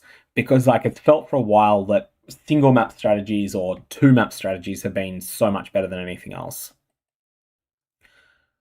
Overloaded Circuits Atlas Keystone now grants your maps are opened with 5 additional random unallocated notable Atlas passives. I need to check what the drawback is on this, because otherwise that feels like it's too good not to use. So Overloaded Circuits, I thought, and again, let me check that. I thought that was 100% more cost of map crafting options is the drawback, but that's not a thing anymore. I don't know what's going on there. That just seems like it's straight upside. Hey, even though those 5 unallocated notables may not be very good, it might just be, hey, your legions are better, but by the way, you don't have any legions in your map. That's, yeah, really strange. I'm not sure where that's going to end up as. Refiner's Bargain is getting changed. Oh my god, this is huge now. So let's talk quickly about the changes to Kingsmarch, because this is one of the biggest things that's being done. Mirror Shards are no longer going to be a reward for farming gold and then spending that gold on Kingsmarch farmers. Instead, Mirror Shards are going to be a reward from sending big shipments of metals. So metals and farm produce, they're having their rewards swapped. What this means is if you want to send off a 50 million shipment for Mirror Shards, you now need to be 50 million worth of metal bars instead. That is very different to what's existed in the past. Now, sulfite found in your maps is now granted as a random ore instead at 10% of the value, previously 15%. I think this is crazy. I think this is actually bonkers amounts, because that's several hundred random ore every single map that you're running, even though you're just blitzing through them.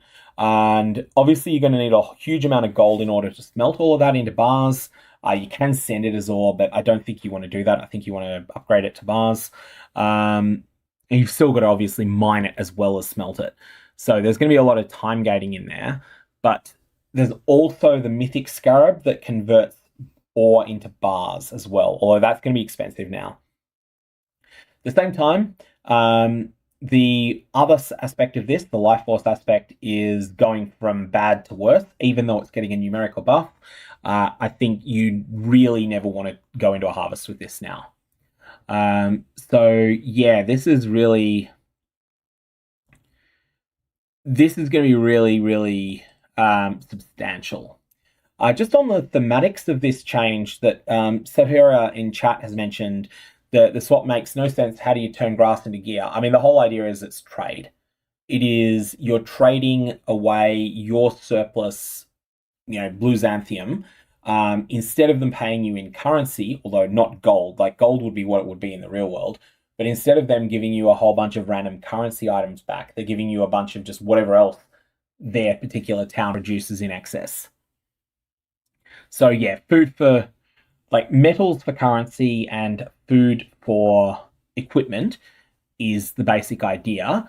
I think this is going to make the blue xanthium far better. Everything's going to be worked out again with Kingsmarch, but I think in general, what this is going to create is an environment where the reward for mirror shards come from doing the in-map Kingsmarch events, and those in-map Kingsmarch events take time, and it's quite possible that we may find that Verisium is desirable again.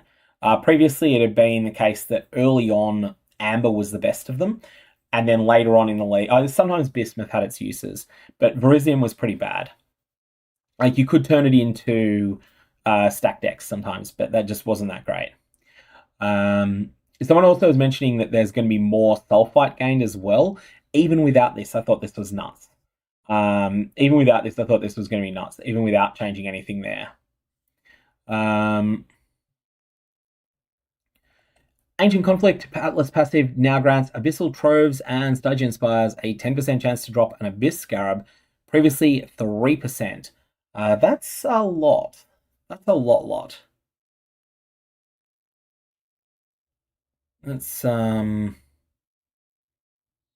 yeah. That's, I don't know on this one. I don't think it's quite there, but this isn't going to let you sustain Abysses on its own, but it's pretty close to it. And yeah. The Ancient Decay Atlas passive now has one less small node to reach the notable, and each small one is 25% slower at expedition detonation speed, previously 5%. Ancient Decay is the one, I've got to check what this is. This, I think, is the terrible.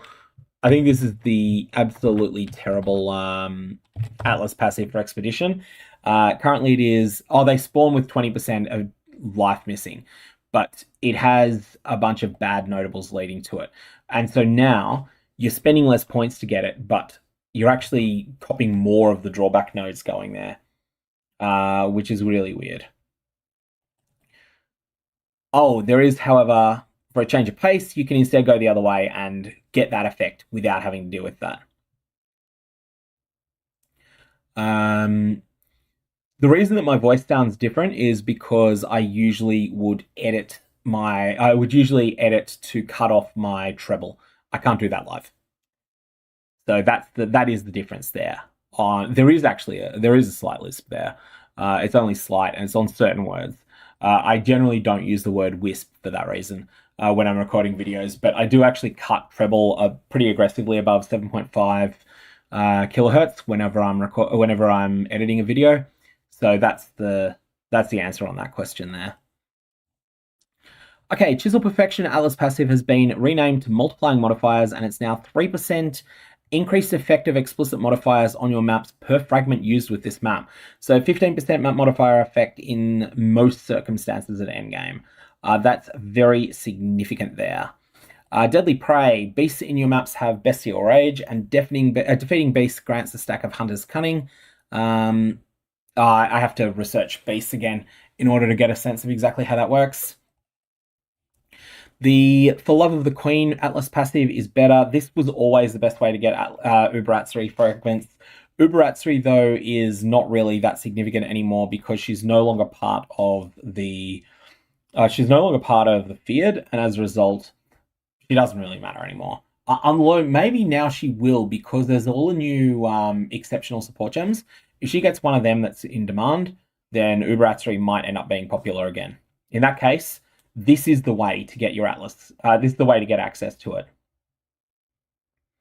Small passives leading to For Love of the Queen. Now grant your maps have 3% to grant. Yeah, that's just more of the same. Immune response.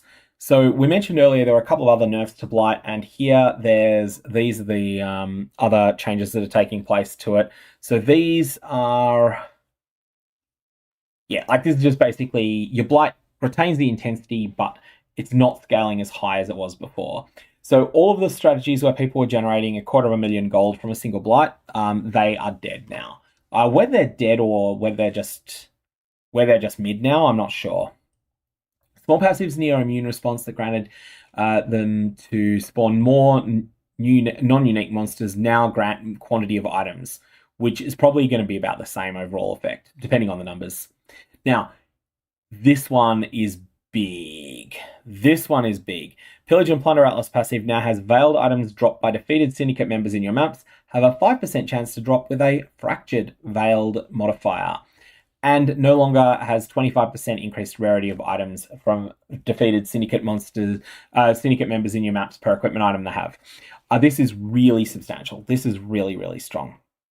Like, this is so big as a thing. Like, fractured veiled modifiers are hard to get on items, and like most of the time they're not good, but this is still going to be impactful. It's like there's that fractured incursion modifier that you get in one of the specific unique Val side areas. Sulfite infusion is getting buffed, so it's just easy to get sulfite from maps here. And small passives that grant increased sulfite gain from these things. So yeah, small passives for sulfite are better. Secret Stash Atlas is now granting a massive increase to the chance of getting a Smuggler's Cache. Important to note, I think I did mention this earlier, but this is counterbalanced against the fact that Heist is no longer available as a map craft. So what this means is that you can get a lot more chance to get a Heist Smuggler's Cache in your maps. And I also need to see what happens when a Heist is found near a Mirage. So if you get a Smuggler's Cache and then it's reflected into your Mirage, really got to see what exactly that does. It could be interesting. The Shaping the Mountains thing no longer grants you a random crafting option. Of course, it's now 10% increased number of rare monsters in your maps. That's actually pretty significant. And you get the same for magic monsters on Shaping the Skies. Note that this is going to remove the best source of improved labyrinth. So Shaping the Skies was the best source of improved labyrinths in the game. You can still spec into them intentionally, but you'll never get them via chance anymore. In standard leagues, you can get the that's the heist block, isn't it? Straight and narrow. That's a useless note. Trial of Glory. Oh, here we are with the enhanced labyrinth trials. So these nodes are just getting made better, quite a bit better.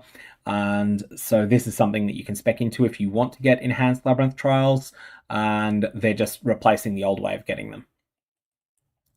The Two-Hearted Hunt Atlas passive is now red beasts captured in your maps have a 100% chance to gain a modifier that provides a chance not to be consumed when sacrificed. These modifiers are now 20%, so it's basically the same as it used to be. It's just that it's more reliable than it used to be. Unimaginable Horrors is now 25% chance for rewards from Val side areas to be duplicated. That doesn't matter because Val side areas are not worth going into in almost all circumstances. Small passives leading to Friends in High Places. This is a heist one. They now grant the following instead of heist contract level chance.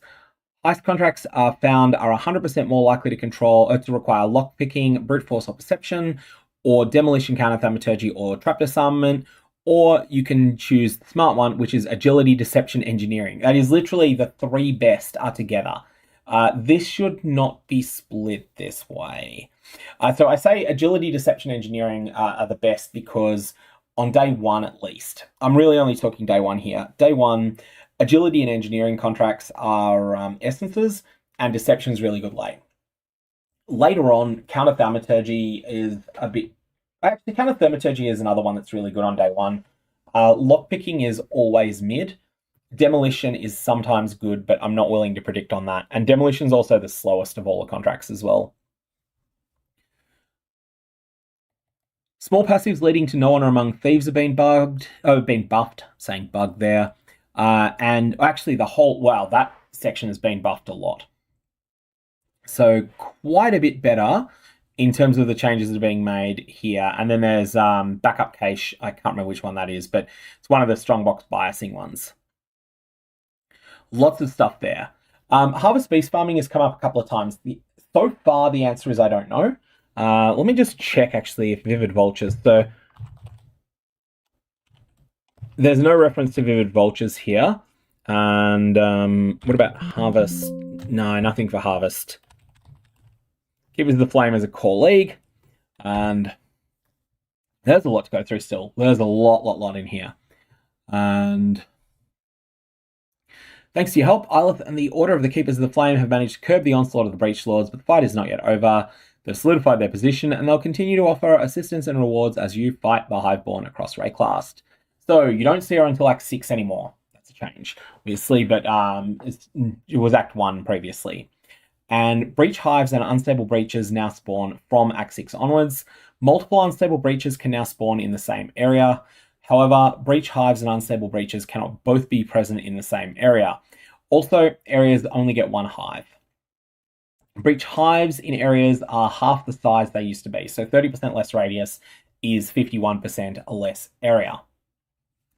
Reduce the visual size of walls and other objects within breach hive encounters. They can now be instantly destroyed by damage from players and their allies. This can only be done when the encounter is not in progress, of course, because then you've got the agency as to what you want to do with them. Flesh of Zesht, we kind of already mentioned this right at the start. Breach stones no longer work, but you can sell them for a Hiveblade gland if you want. The following items no longer exist: flesh grafts, growing womb grafts, augmentation implant, exalted, all of the implants, all of the, this is all of the different grafts. Yeah, it's just all graft related stuff. There's nothing here that is not graft related. Hivebrain glands now directly open portals to a hive colony rather than being used to add something into a map. That's a big improvement. Genesis tree is now fully grown by default, meaning all worms will be accessible from the start. You'll still need to work with Ilith to unlock points to allocate and use each branch to its full potential. Okay, that is not what I was expecting. When I was reading the first half of that, I'm like, oh, okay, you start with everything already ready. You do not start with everything ready. Graft blood has been renamed to hive blood, no longer attached to your grafts anymore. They're just a score on your character, basically. Grafts are gone, that tree branch has been pruned, and it is now a womb gift locker instead. Provisioning womb gifts can now no longer grow weapon or quiver items on the Genesis tree. However, it can still do everything else. Generally reduce the number of points you can earn in each sub-tree. This is something that we don't have numbers on it. That's something that's it's really unclear how good this is going to be. Several passives on the Genesis tree have been rebalanced to make the rewards more appropriate for a core league. There's now more variance at endgame for the item levels generated from growing equipment wombs on the Genesis tree, and most sources of guaranteed additional item levels are gone.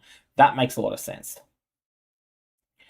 Now, the Breach Lord achievement. This is a Steam achievement, I think, or maybe a game. No, it's a game account achievement. This is not a challenge league challenge. This is an achievement, one of the enduring ones. It's changing from Breach Lords to it that was Tull and it that was Ash. Again, more graft removal. Hive-Blood no longer requires grafts to store, and it has a maximum capacity of 100,000 shared across all your characters on a league. Added several new breach clusters to the Atlas tree. Keystone. Breach encounters in your maps are always hives. I have a feeling this is not going to get taken very often here. I guess we shall find out exactly what happens. Enemy at the gates.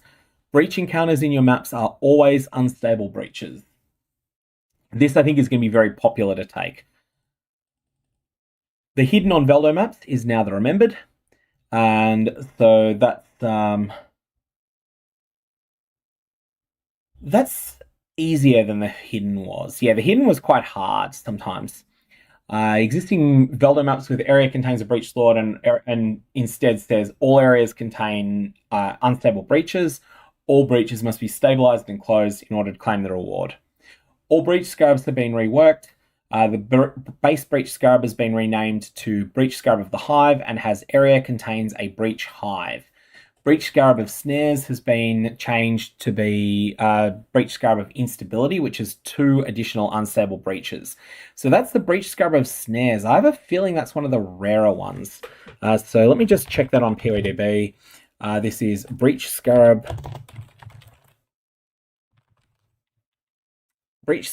of Snares. And what is that one currently? Yeah, that's a mythic scarab at the moment. I'm curious if that's I don't think the Breach Scarab of Instability is going to be mythic. I thought it might have been uncommon or common. I will have to see on that one. Breach Scarab of Lordship has been renamed to Marshal and has unstable areas in breaches in the area contain a boss, and breach hives lead to a fortress. That feels like it could be a rare scarab, so same as Kato of Corruption. Splintering has been renamed to Incense Swarm. Eyeless skills in the area instead enrage the hive, increasing difficulty and reward of subsequent waves. This really feels like it's one that will be a mythic scarab, and feels like it's one that will go absolutely crazy. Absolutely crazy in certain places. Breach Scarab of Resonant Cascade. Now, this is the one that's really rare at the moment. It has unstable breaches in the area are 10% faster for each unstable breach already opened, and monsters from unstable breaches in the area have increased difficulty and reward for each unstable breach already opened. So it does the same thing it used to do. Instability has a limit of 2, and the others are limit 1. Following divination cards have been put on hold: the Bargain, the Eye of Terror, the Obscured, and the Puzzle. They can't be turned in currently. Felborn Beric's Respite. Oh, wow. Oh no. Felborn Embalmer is losing its... Oh, wow. Okay, these two are getting gutted. Felborn the Embalmer can no longer roll on killing a poison enemy. Nearby enemies are poisoned. This was the reason to use the item. The other version of it is not good enough. Felborn Beric's Respite still has the shock... So you can still get the version that has the shock explosions and the OG Ignite Proliferation, which is actually often the best of them. But if you're a standard player, you definitely want to get your double Felborn Beric's Respite now, and it's probably going to be a couple of mirrors already. By the time I'm saying this, it's probably already a couple of mirrors in League. But yeah, it is a very good version of Felborn Respite that still exists, because every mod on it is powerful if you're able to make it work. Felborn Reverberation Rod is getting Greater Spell Cascade instead of Awakened. Don't know what that exactly means. And Felborn Tulborn is getting nerfed. It's going from very good to just solid. It should still be solid. Felborn the Red Dream, that was not very good anyway. Like, all of these, the not very good versions of the Dream ones are getting nerfed. The Felborn Hand of Thought and Motion is still actually nuts. 3% increased accuracy rating per 25 int. People are guessing that this might have been much more severely nerfed than that. Mana is increased by 1% per 4 overcap lightning resistance, previously by 1% per 2. So Felborn Choir of the Storm is a lot worse. Deed Bell is getting nerfed hard. Ghost Wrath is getting nerfed. Yeah. So basically, in terms of the impactful nerfs here, Beric's Respite is going from S+++ tier to just S tier as an item. It still has the item. It still has the mod you want on Beric's Respite, which is the Ignite transfer.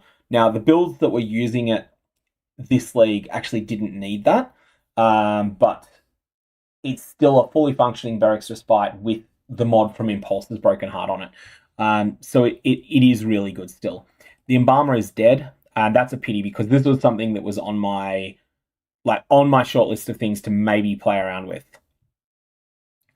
And yeah, a fair point. Red Dream had its uses. Red Dream, it's just that block was so good. Like the mod that it replaced was so good on Foulball and the Red Dream. Like you're losing such a good mod to get something that was okay but not great. And yeah, Foulball and the Oppressor survived, which is interesting.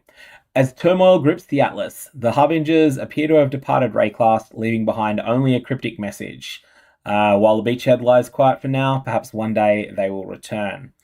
Now, Fracturing Orbs and Ancient Orbs are part of the core drop pool. This is huge, mostly for Fracturing Orbs. Like, Ancient Orbs, I assume, are going to be quite rare, and I also assume that league-wide they're just going to be oversupplied.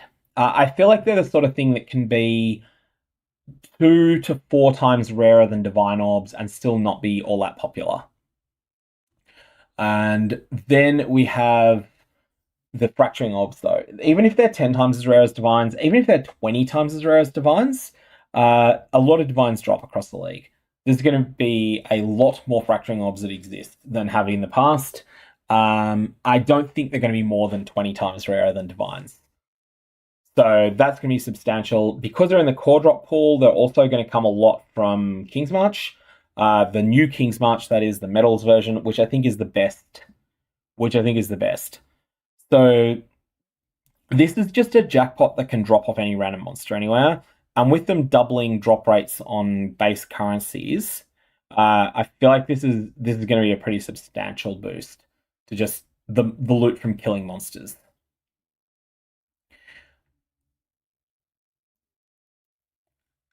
Okay, a bunch of shards are getting nuked.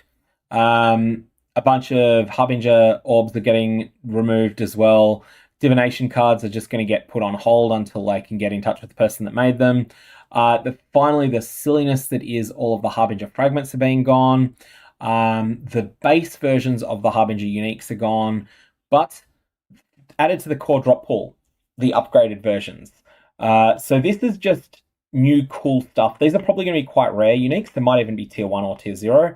I don't think they are strong enough to be exciting tier 0s. They'll be like Divinarius. If they are tier 0, they'll be like Divinarius. It's like, hey, this is a cool item, but it's not quite what I want. Harbinger-related Atlas passive's gone. They'll get replaced by something else, probably Breach. And all of these scarabs are going to get converted into veiled scarabs again. This means there'll be more veiled scarabs in circulation for some of the things people want to do with those, like testing drop rates of scarabs. Harrowing Carapaces, less notable, now grants scarabs dropped in your maps have a 100% increased chance to be Divination scarabs instead of Harbinger scarabs. Now, Atlas Tree Cluster, Unexpected Stranger, which causes your maps to be inhabited by an additional rogue exile. Maps that had implicit modifiers for containing Harbingers instead get Tormented Spirits. Velo maps that added a Regal Harbinger will instead add a Bismuth deposit to the area. Obscured Delirium Orbs and Foreboding Delirium Orbs can no longer be obtained. These will now drop Breach Rings and they'll be converted to Fine Delirium Orbs. Foreboding Incubators can no longer drop. The ones that pre-existing ones will instead drop currency items. Blueprints that had Harbinger rewards will now have gold rewards. That's a buff. Trinkets that had a chance to receive additional Harbinger items will now instead receive a chance to drop additional gold. This one's actually a nerf because the gold from trinkets seems quite bad, but the gold from chests feels quite good. Ruined Cavern Delve nodes no longer appear. They'll be converted to underground stashes, which from memory are the map one. And most currency shards dropping throughout the game are being removed. Vendor recipes for currency shards are unchanged. And okay, so let's just be clear here that this text is worrying. This text is probably harmless, but this text is also worrying because One of the most important currency shards in the game is the Mirror Shard, and we don't know exactly what's going on there. So yeah, settlers.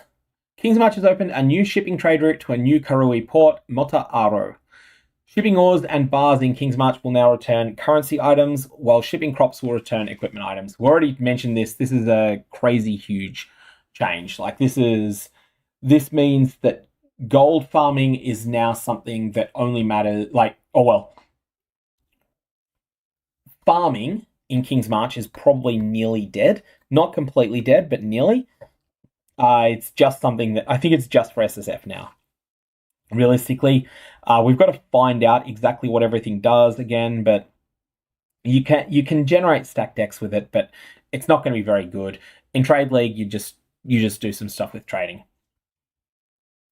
And favored resources can now be re-rolled for 15,000 gold. That will help if you're trying to, I think, get rid of the annoying port quotas that will now be a lot of crops. Those are the ones you're going to want to roll over. Shipments from Kingsmarch to Karui and Kalguran ports will now grant specific tattoos or specific rune graphs. For example, Nakano ones will only grant tattoos that replace strength passives. I think the bias previously was 50% of that and 25% for each of the other attributes. This grants more ability to target specific ones. In practice, dexterity tattoos are better than the other ones generally. So that's going to be the main thing there, I think. Oh, ports no longer have a bias towards a specific type of currency while shipping. RIP the old Blue Xanth to Kelga, which would now have been the Verisium to Kelga. That seems to be gone. Kingsmarch smelters are now twice as fast but charge more gold. Kingsmarch farmers now cost 50% less, and the mappers charge more gold. Okay, all of this is pretty cool. They can no longer return cluster jewels over item level 83. So again, they're trying to make it so that the best source for some of these things is elsewhere. What remains best here? I think that the thing that's looking the strongest here is going to be smelting. I think smelting is going to be, at least assuming mirror shards still exist from it, because technically they're not dropping, and also in most cases, if mirror shards still come here, then that's going to be really strong. Okay, 3 Orbs of Horizon is now 3 Orbs of Unmaking, i.e. you get 6,000 gold. That is never worth using. 5 Carrack missions now grants a Nightmare map instead, so that still exists. That means that those special beasts still exist. Now grants a valuable Scarab, which I'm assuming would have to be a mythic rare Scarab, I guess. That's kind of hard to guess exactly what that means. I've just got a big coughing fit. One sec, I'm going to mute.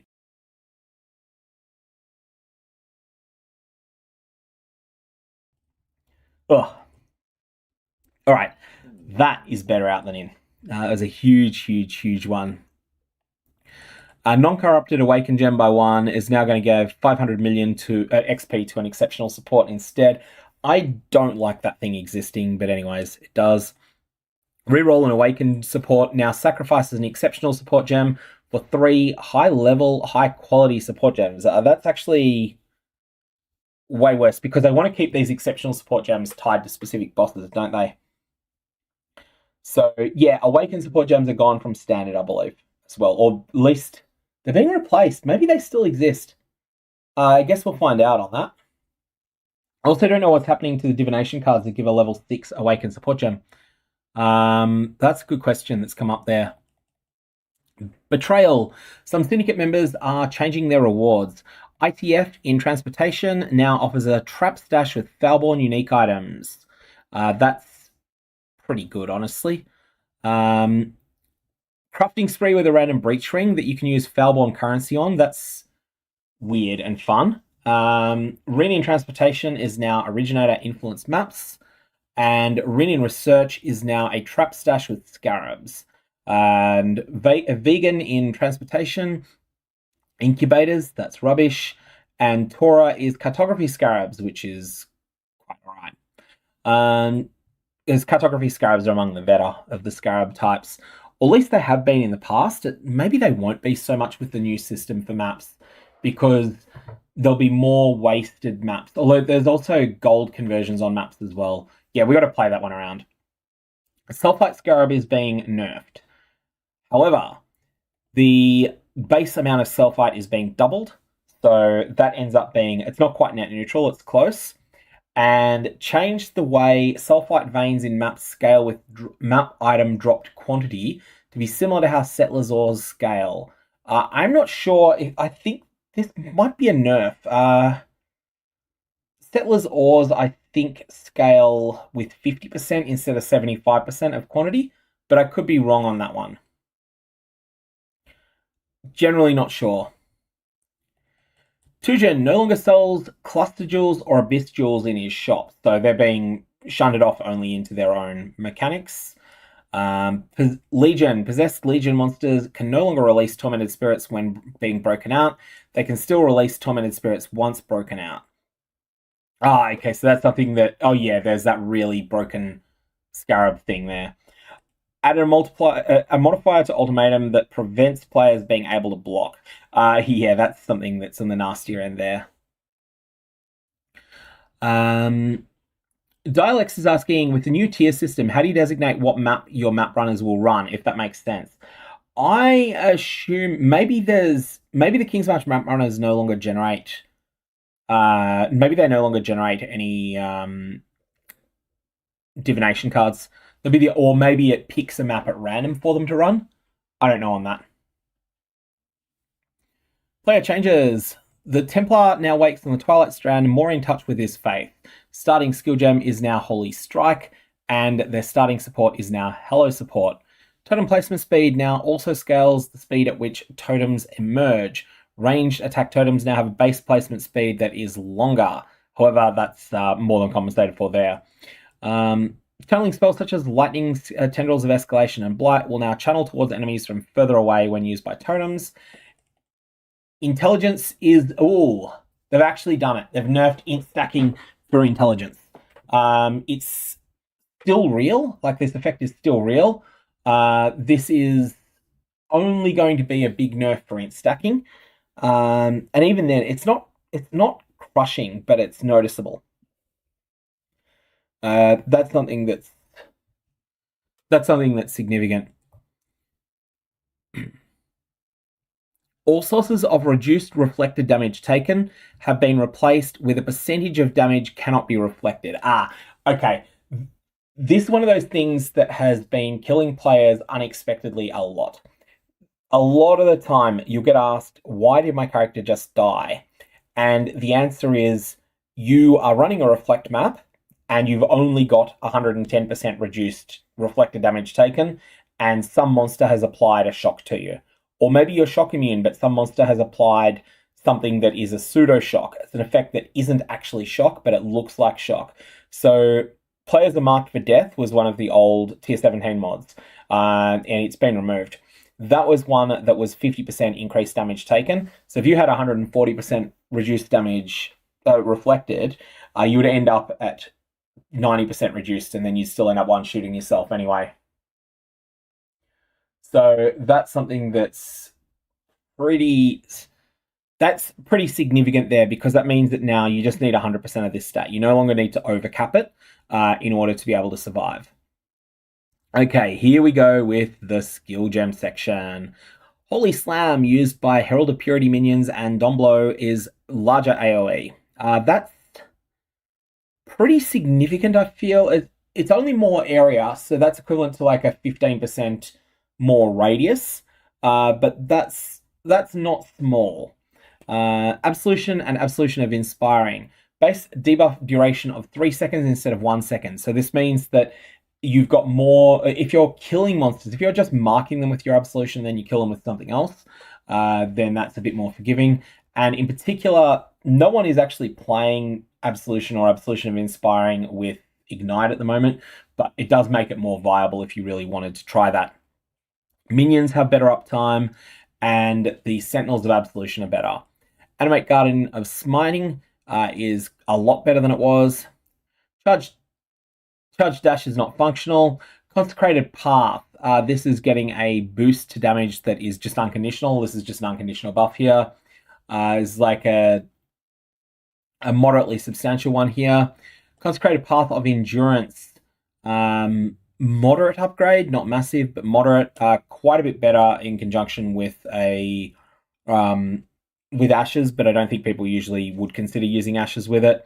Debt of Scavenging is getting nerfed, so I believe there's a bunch of nerfs actually hitting Chieftain cast on stun builds. Debt of Scavenging definitely getting quite a substantial hit here. Dominating Blow. The chance to summon a normal sentinel on hitting a unique monster now applies when hitting rare monsters. Debuff duration is now 3 seconds. Yeah, so just basically, this is not quality of life. This is power, but it's basically fixing a lot of problems with the skill. Likewise, Dumb Blow of Inspiring. All these skills, all these holy minion skills are just going to have a higher uptime than they used to have.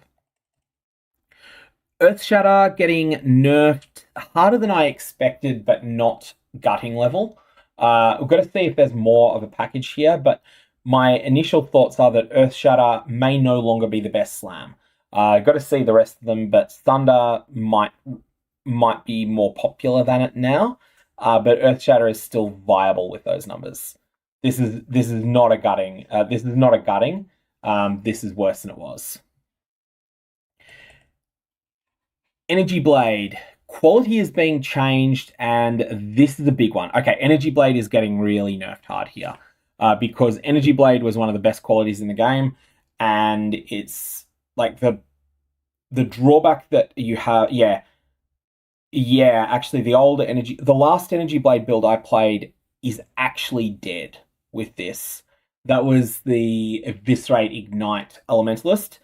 You can still build that without Energy Blade, but the Energy Blade version of that is dead now. Other builds might still exist, but this is a crushing nerf to Energy Blade spellcasters.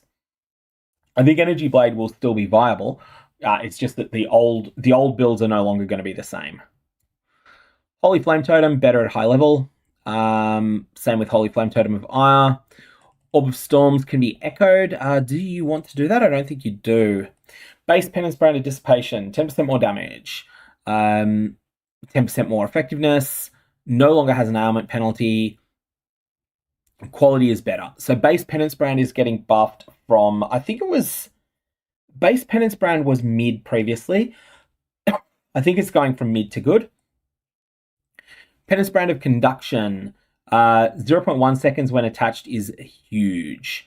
Quality now deals 0 to 30% more damage with hits against branded enemy, so quality is really good on it. I've just got to check the mechanics of Penance Brand of Conduction before we come to the Dissipation after. So Penance Brand of Conduction. Oh, which one was this again? It does... short limited attached duration, does not apply stacks of energy, nor does it explode. It's just adds energy to nearby enemies, and then deals damage when the brand is detached.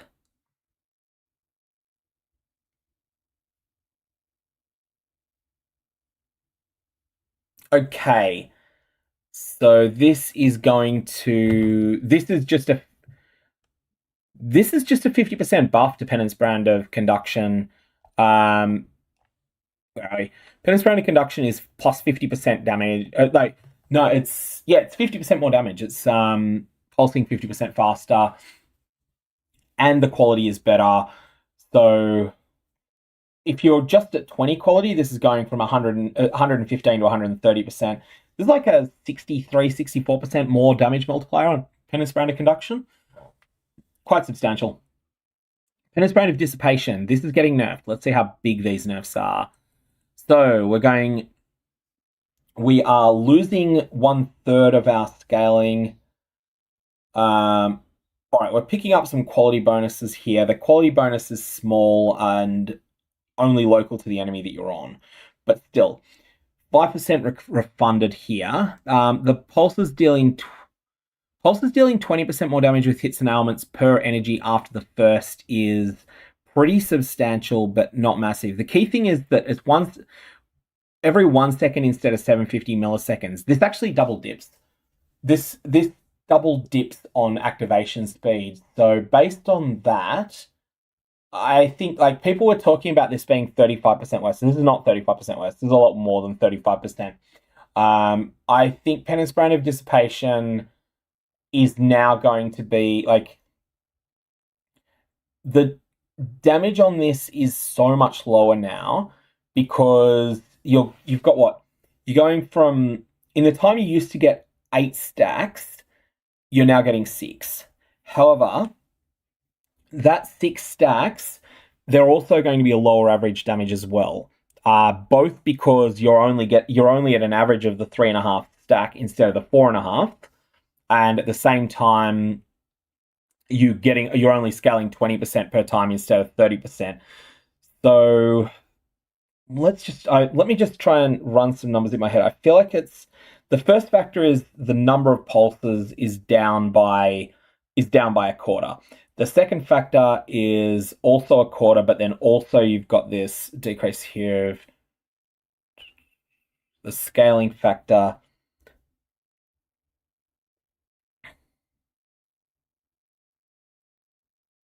Yeah, I feel like this is probably this feels like it's in the 44 to 45% less damage range. This I think is now going to be a medium to high investment skill now.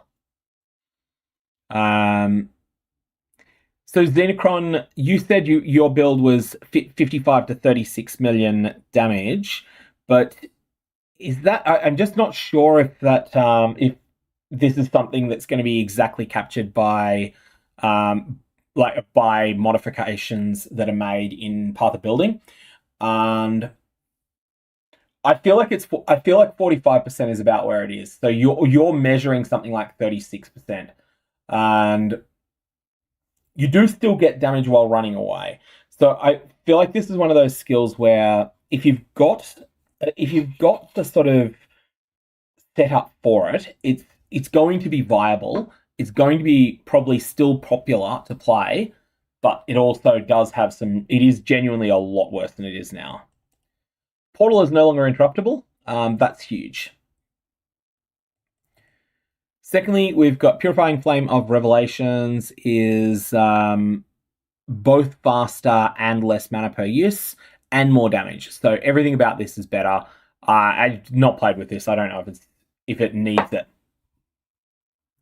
If it's fine or not. Raised Spectres no longer gain a hidden more elemental damage bonus when converting their Fizz to elemental. Now scale up their monster level at more gems past 20. Level 30 is now 85 instead of 81. That's impossible to tell whether that's an improvement for damaging Spectres. For non-damaging Spectres, though, this is a buff. For Spectres that you primarily have as buff supporters, this is a buff to you. Static Strike now hits a much larger area, but it still has that clunky 1 secondish chain, or 1 secondish pulse, which is just too slow. Stormbrand, damage is higher than it was. This is another one of those gems where the mechanics are so good on it that it will probably see use even if it's quite bad. Yeah, this is overall, I think this is quite the buff, right? It's I'm just checking because the last line is negative, but you just got to see that you're missing out on a 60% bonus, but you're more than compensating for it with the first line, and yeah, this is Stormbrand's buffs are pretty substantial there. This is like Penance Brand of Dissipation, where the mechanics are so good that it can be used with bad damage, but Stormbrand actually has had bad damage. So I'm not I'm not convinced. Like Stormbrand, I think again, all these brand mechanics, I think they're in this spot where if you're just in starter gear, you're not doing enough damage, and so you're going to end up feeling like it's really clunky unless you drop tiers. But once your gear gets better, they become god tier. Because like people are saying in chat, like brands are just fundamentally extremely, extremely strong mechanically. And so that's my first thoughts on that. The sort of thing that really does need to be tested, though, it's kind of a bit unclear. I'm not willing to say for certain that it's right. Stormburst now produces an initial orb immediately. This is one of those skills that, like, there's so many weird things that it scales with that can be surprisingly good. Stormburst Totems is actually quite a good gem as well. Summon Holy Relic base version. The life regeneration is massively higher than it used to be. Oh, I forgot to mention Stormbrand of Indecision is getting a very small boost here. Sweep we've already discussed. Thunderstorm, this is... I can't think where this is. It's... Anyways, Thunderstorm is... What is Thunderstorm off? That's off some item, isn't it?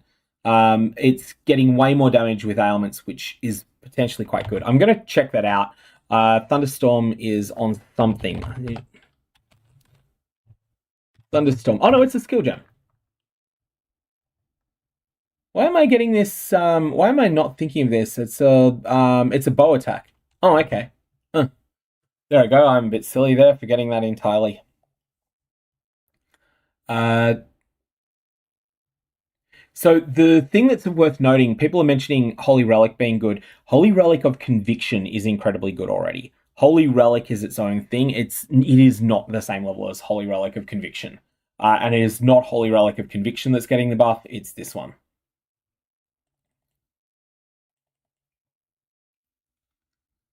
Viper Strike of the Mamba now has 30% less attack speed if dual wielding, and each weapon hits separately if dual wielding, dealing 20% less damage, matching regular Viper Strike. It also cannot inflict multiple poisons in the same hit. So not being able to inflict multiple poisons in the same hit means no more Betrayal Sting shenanigans. I have lost a lot of interest in Viper Strike of the Mamba because of the decision to remove Foulborn the Embalmer. It's not that you couldn't get around without that, but I think you're a bit more dependent upon the new Beanos than I would like. You can be a Pathfinder, I guess, but if you're looking to play it on something else. So yeah, that's there. And projectile speed modifiers now affect the time it takes for projectiles to impact the ground. This is for Winter Orb. Previously, projectile speed had no effect on Winter Orb. That's pretty substantial. Like, that is mostly a positive. There'll be the odd situation where that's negative, but you can get a little bit of projectile speed on things pretty easily. Yeah, I'm not... Viper Strike of the Mamba, I need to really look at all of the mechanics on this, but I don't think this is looking very good now. Vile Gem changes. Ascended Sentinels now gain +2 radius per stage with Thunder. Previously just 1, and deal way more damage. So Vile Domination is getting better, and Vile Absolution is getting the same improvements as well. Just the two holy themed gems. Support gem changes. Awakened supports can no longer be obtained except for the ones that drop from the Uber Maven. And I really wish the Uber Maven would instead just drop them from... I really wish they would instead come from all of the Uber Pinnacle bosses instead of just the Uber Maven. I don't get why they're from one particular boss. They're too important to be from only one. We've got 10 Uber Pinnacles. Why is there only one of them that drops those? And it's the one that has the best flask in the game, albeit not the most popular this league, but it is the best. And it has other good loot as well. Like, it's got that wand that is really strong.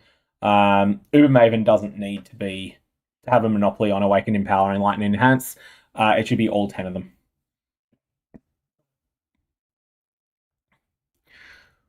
Following divination cards are nuked. The Cheetah, Desecrated Virtue, and that's the Awaken support gems. Labyrinth Gem Craft has been removed for the Awaken upgrade. The Labyrinth Gem Craft that allows you to convert a support gem into a random exceptional support will just be one of the base ones. So it seems like Empower, Enlighten, Enhance are still in the base game as normal drops, drop anywhere, and the other ones are from specific locations. Greater versions of support no longer work alongside their non-greater versions in a similar way to how Awakened did not work alongside non-Awakened. So greater volley and volley, greater multiple projectiles and lesser multiple projectiles. So that's a fairly significant thing there. And also Spell Echo, Greater Spell Echo, of course, I was forgetting that one. Spell Echo, Greater Spell Echo was the most significant of those, I think. LMP is just being changed to MP. Auto Exertion, yeah, there's the Slams nerf. I knew there was going to be something for slams, and here it is. Auto exertion, that's at the nastier end of what I thought might happen. Mana reservation of 20% instead of 15%. And oh my god, auto overexertion is being gutted here. The thing is, it's still so good that it's like the slams archetype is still fine. But the slams archetype is fine for day one, but it's going to fall off faster than it did before.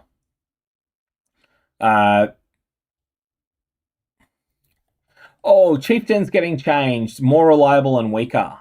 This is. Oh, is this better or worse? I want to think on this. I've just got a coughing fit. I'm just going to mute for a second.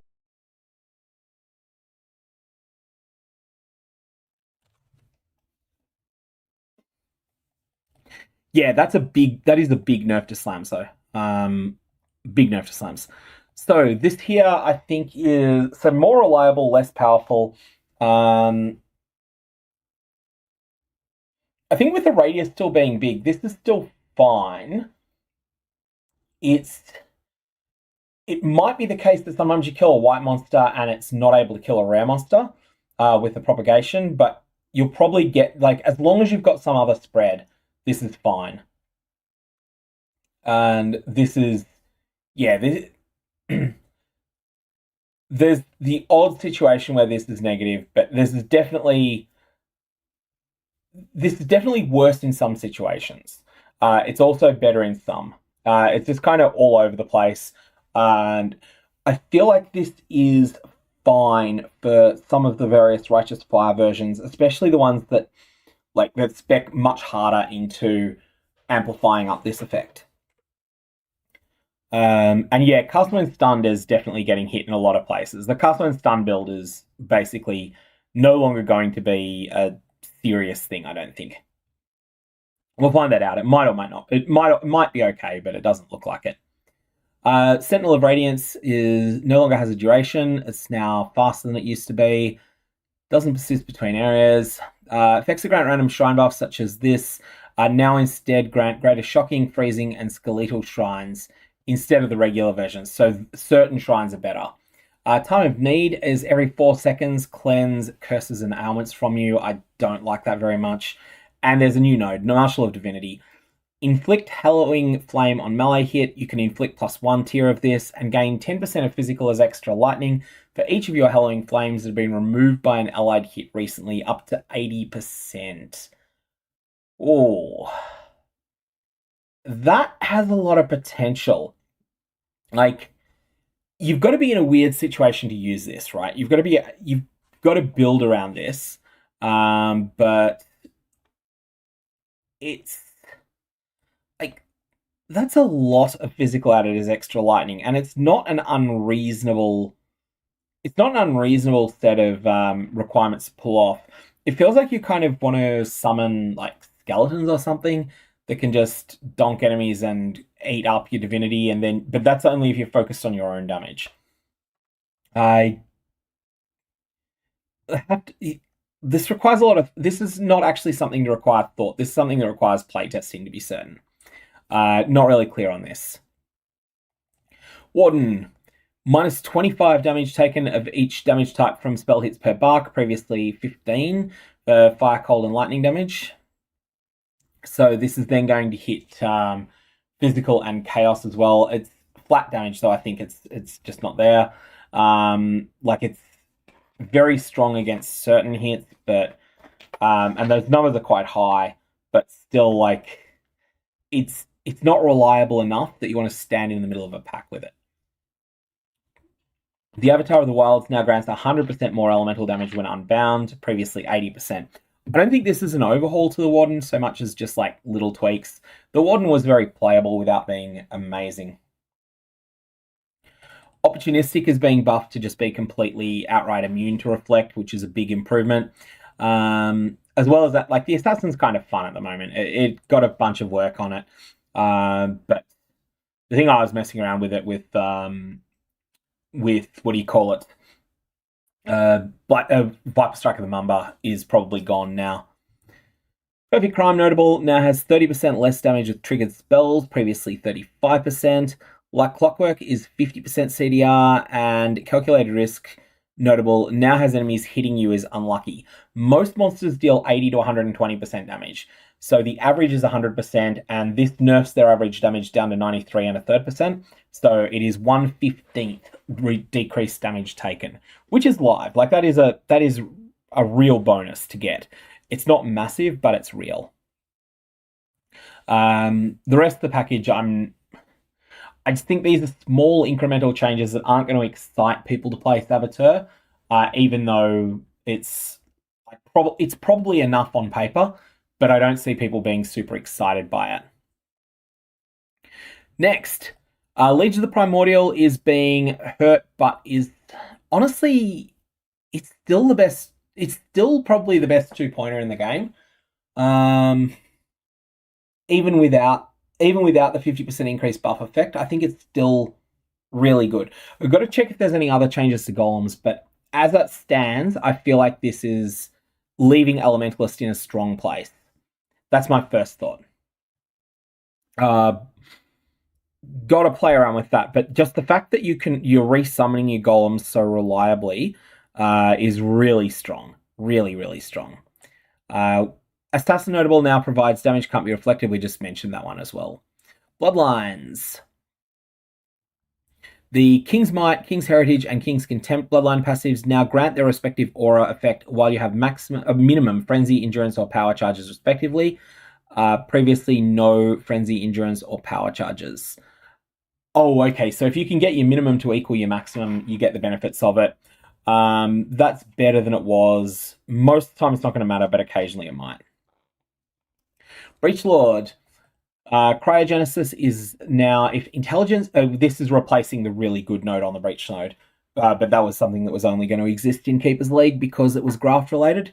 If intelligence is your highest single attribute, all added damage is treated as being added lightning damage. If dexterity is your highest single attribute, all added damage is treated as added cold damage. This feels pretty strong, right? Assuming that this counts assuming added damage here, is not weapon damage, but assuming it's damage added to spells and stuff. Let's see what happens with things like non-chaos damage added as extra chaos damage. How does this interact with the Atzeri Flask? That's what I want to know. That's kind of really weird. Really, really weird. I don't know how that's going to work. Katarina, Prolonged Servitude is now minions deal 20% more damage when they're on low life, previously 15%. Slight buff, but a lot of these are quite painful. Misty Reflection, this one is not one I'm that sold on, with or without any of the changes to it. Feral, Primal Roar Bloodline passive skill now has 4% more attack speed per minion, up to a maximum of 80%. That's doubled in effect. That was already usable. Spectral Tigers from the Hunt Leader Bloodline passive now has 50% less maximum life, but deal slightly more damage and have increased attack speed. They now display their maximum life in the character panel. The first node here is quite solid. Sinner Saint Bloodline now converts 2/3 of damage to chaos instead of 50%. Very hard to make that work, but it is a bit more workable. It is a bit more workable than it was. Unlike Silhouette, now has skills gain added passives equal to 25% of life cost, previously 20%, and with the same condition applied to it. That was marginal again. A lot of these are really marginal. Key thing to note here is that the Herald stacking stuff, there doesn't seem to be anything changing Herald stacking, right? Obviously, Penance Brand of Dissipation is worse, but it's not like you have to use that. Golems are still fine. Golems are still crazy good. Everything feels like it's intact so far. I mean, maybe there's something on Herald of the Hive that I haven't seen yet. We'll have to see on that. Tree Node is also nerfed as well. Okay, that's quite possible. Unless Silhouette we covered. Oroth, Boon of the Mountain is now 50% less damage taken from damage over time while you've got Unbroken Ward. Previously 30%. I still don't think that's enough. Boon of the Sun Bloodline now grants 30% faster restoration of ward per enemy hit taken recently. Previously 20%. That was something. There was a breakpoint with this one. I need to have another look into this. There was a breakpoint on the Oroth bloodline that may or may not be relevant there. I think the breakpoint was 40% though, and you're not going to be able to get that. Enhanced Starlight now grants 70% increased ward from equipped armor, previously 40%, and Ward Shatter triggered by the volatile runes passive now has 200% more damage if ward has not broken in the past 2 seconds. It now deals a certain amount of ward as base spell damage, which has been nerfed, has a cooldown that's been buffed, and Ward Shatter can no longer apply the innovation debuff to player characters. So this is just sort of all over the place in terms of changes. I think they've done something here to deal with 1 or 2 outlier cases that they've worked out that were too good, and they've made it better for everyone else. I think there's been a bunch of focus on doing that, making it so that the best uses are no longer as good, and better for just casual use. And Vivid Cat is quite a bit better in a Sharby, but still probably not worth using. Added 2 new clusters west of Templar Start. One is accuracy. That is absolutely needed somewhere on the left side of the tree. Marauders are going to have to move to that as well.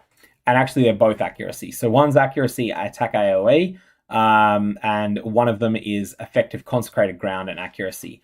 Yeah, this was something that was really needed. I think I just mentioned this a couple of days ago when I'm talking to someone.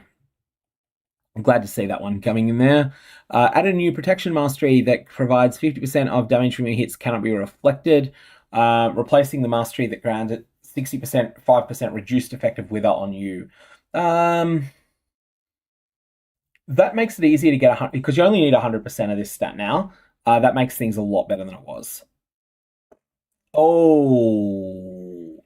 Defiled Forces is gone.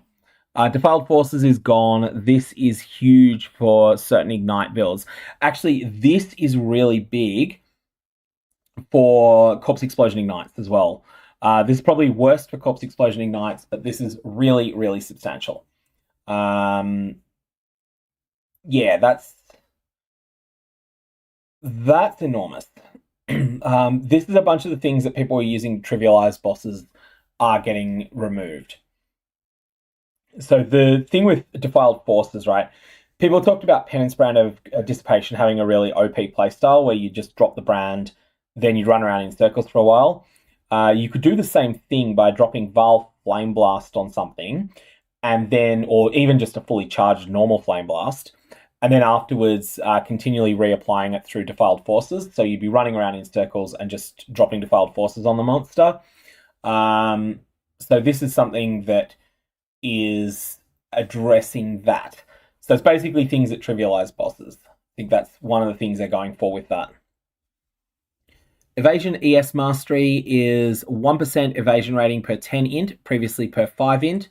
Yeah, that's in line with the other changes to int stacking. Surprised that the evasion... I'm surprised the armor and ES Mastery. 100% increased defenses on your chest, conditional upon strength in everywhere else. I'm surprised that survived. Fire Mastery that granted 50% chance to refresh Ignite duration on crit has been replaced by 12% fire damage over time multiplier and with a drawback. So that mastery, the new mastery is strong. The old mastery was conditionally good. Again, though, this is that whole thing of they're trying to make it so that snapshotting ignites. Snapshotting ignites they're trying to kill off. That's something that they're really dealing with. I think the other thing that they're doing is some of the bot cheat friendly playstyles are getting nuked here, because as much as Cast While Stunned was popular with players, it was even more popular with bot cheaters. And this is a big nerf to big nerf to bot cheaters. So Beano's gigabuffed. We already knew this from yesterday. So the regeneration life I had missed that was being doubled, and chaos resistance is getting buffed on it as well, but that's not very important. That's just fun. Descriptions for poison spreading now explicitly state the spread radius. Blood Notch is nerfed. Is this dead or is this just I don't think this is dead yet. And yeah, I'm not convinced that this is dead. It's definitely nerfed hard, but I'm not convinced that it's absolutely splattered with that.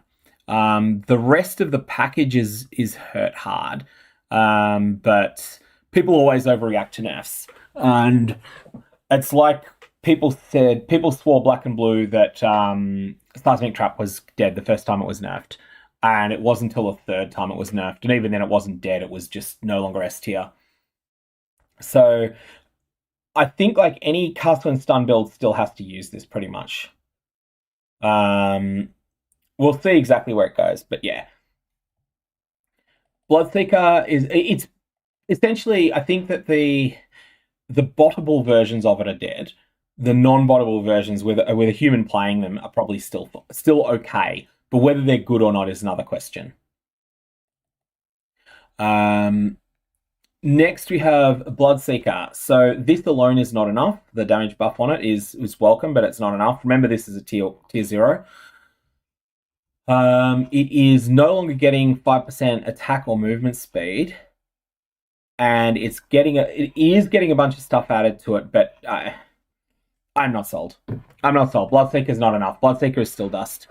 Essentia Sanguis, it is at the better end in terms of the amount of damage that it's getting, 650 to 850. So that's 20% more damage there. But Essentia Sanguis needed more than it was getting, I think. This is a good item now. This is going from an A- tier item to an A+ tier item. The thing is that by the time you get a T0 that actually fits your build, chances are you've got access to S tier crafted items. So if you happen to get this really early, yeah, by all means use it. But that's kind of it. These other changes are not very important here, I don't think. Oh well, it's got the double leech as well, which is solid. But yeah, Essentia Sanguis, it's just a good item. It's like Divinarius is. Divinarius is a very good item, but by the time you get a specific T0, you want better than just a good item.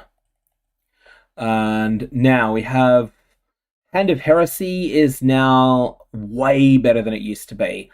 Melee attacks have a bunch of extra base crit against excommunicated enemies. So we talked about this earlier because I had to look up what excommunicated did because one of the new support gems has it. This is a lot of extra critical strike chance to get as a bonus on gloves. Excommunication just means the monster can't do chaos damage. And that's one of the key effects of this. But it doesn't affect damage that you convert into chaos. It's just inherently chaos damage. Moroi Urki, which is a very rare item now, has a bunch of extra AoE on it. Lionized Glare. Attacks you use yourself repeat an additional time, and attacks you use yourself have 50% more attack speed. That's quite significant. The implicit modifier is now 20 to 24% increased global physical damage. Previously it was elemental. It now no longer has increased attack speed. Does not affect existing versions. Lionized Glare, another one of the unpopular tier 0 unique weapons. I still don't think this is... Like, rare weapons are so good that I don't think this is enough for it. Pledge of Hands, level 1 Greater Spell Echo because there was level 30 previously, because Greater Spell Echo is now a gem you can get, which is going to mean that Pledge of Hands is not going to be wanted at all, I don't think. Except it's now got a lot better. It's got back the mana that it used to have on it. So Pledge of Hands is interesting. it was broken for a period, like it was oppressively good, and they nerfed it hard, and they nerfed it so hard that it stopped really getting played. So yeah. Added a new unique replica gifts from above. That was shown in the video, I think, and I missed it. Shaper's Touch unique gloves are getting nerfed. They're still best in slot for a lot of builds, I think. Even with this change, like the 2 accuracy. Yeah, 2 accuracy per 2 int rather than 4 accuracy per 2 int, and just basically targeting certain stackers, particularly Hand of Wisdom in action ones.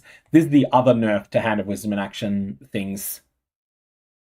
Sybil's Lament is now 100% of elemental hit damage from you and your minions cannot be reflected in the left slot, 100% physical in your right slot. So this is just better than it was, and this is much better than it was because, like, Sybil's Lament is now usable, honestly. The one thing you want to be careful of with this, if you're primarily dealing physical damage, but you happen to have a small amount of elemental damage, it's easy to forget that you've got elemental reflect can be a problem, and this item will not prevent you from frost blinking into a pack and going splat. Soul Taker Unique Axe now has eat 2 to 4 souls when you kill a rare or unique enemy with this weapon. Like, this is just cool, right? It's not very good because you, generally speaking, can't be constantly killing rare monsters, and you're eating these souls is like they're going to fall off pretty quickly. But this is just so cool. This is just so cool. Supreme Truth no longer grants 20% increased elemental damage. Instead has attacks with this weapon inflict Hallowing Flame on hit. This is just not a very popular scepter in general. I don't think that's changing. Unseen Hue drops from regular Incarnation of Fear. Previously must have been the the Uber version. Voltaxic now treats enemy chaos resistance as inverted and no longer has the overshock it used to have. I think this is quite a good improvement on this item, especially with certain map mods. Like, this is usually going to be beneficial. It's definitely good against bosses. This is definitely much better against bosses. It's usually going to be beneficial. There'll be corner cases where it's worse. Voltaxic is still trying to think if there's like, yeah, just inverting resist is huge. Honestly, inverting resistances is enormous. And if you could give enemies chaos resistance from an aura, that would be great. But you can give them a bunch from map mods. The fact it allows full conversion, and this actually I think is now something you could use with spells. That's the other thing that Voltaxic Rift has been done with in the past. Like, it's been used with spells a bunch. And that was historically the case, and then it stopped being used with spells, and then it got used with spells again briefly. Definitely keep an eye on that. Definitely keep an eye on that because, yeah, you can invert their resistance for spells. And is it possible, I wonder? Like, no, you can't make this work well with replica Elbrons, I don't think.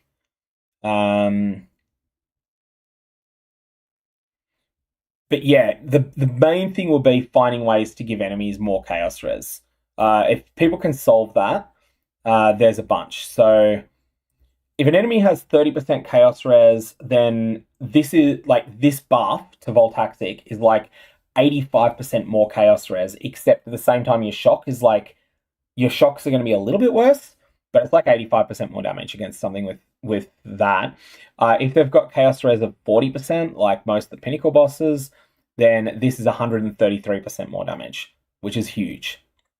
If the map modifier is 25% and the monster is intrinsically 30, then they're going from taking 45% to 155%. That's like 220% more damage. So that's kind of that's huge, but I'm not interested in rolling maps for that mod. I'm certainly not interested in rolling the odd boss invite that you can still roll for it. So yeah, it's like it's probably a meme. Honestly, it's probably a meme. Exarch altars are huge, yeah. Exarch altars are enormous. That, I think, honestly, not, yeah, steering Exarch altars probably more than anything else, but then again, you might not get one that affects, you might not get one that affects the map, in the map that you need it in. So,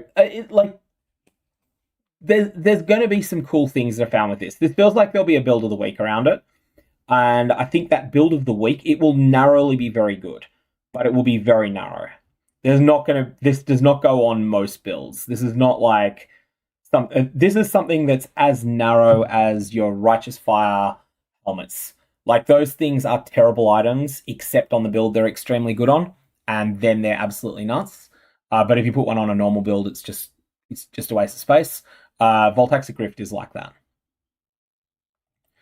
Woe Spike is less impale. The impale durations on it are worse than it was before. 20 to 30% for the strongest impale to last one additional hit. Is this just getting gutted? Let me just read the thing as it is currently, just to remind myself what it does currently. I don't think this was getting used an enormous amount, was it? Builds. Woe Spike, Woe Spike, Woe Spike. Let's just have a look and see how widely it was used.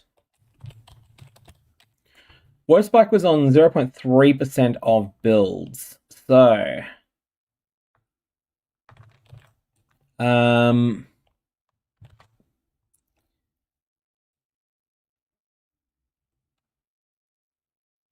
yeah, that's actually, that's really getting gutted. It wasn't being used much. Definitely powerful, but wasn't being used very much, which surprises me. That it must have been the case. There was a quiet group of players that were using that and doing something really, really busted with it. Like you say, one-shotting Uber Pinnacles. One of the things that GG want the bosses to, like, they don't want a situation where a small number of players are buying 500 invites to the same boss and just going and slaughtering them. That's something they want to avoid, because if you've got a couple of people doing that, then the boss is no longer profitable for anyone. So as you use a massive hit and then Cyclone to refresh it, that makes sense, yeah. So that's the sort of thing that they've done because there was a real problem with it that was not being talked about all that much. It contains an additional unique item modifier on strongboxes. Well, it doesn't really matter that that's like random unique items of certain types are not particularly great. Currency items now account for a larger proportion of dropped items. This is to allow them to be the rewards from slaying general trash monsters to be more competitive with other sources of currency in the game. Does not affect the number of Scrolls of Wisdoms or Portal Scrolls that drop. Non-unique equipment items are approximately 6% less common as a result of this change. Does not affect Ruthless. Lowered how much modifier tier rating is granted to rare items from Kingsmarch shipping, Kingsmarch mapping, gambling, and the Genesis tree. That is big.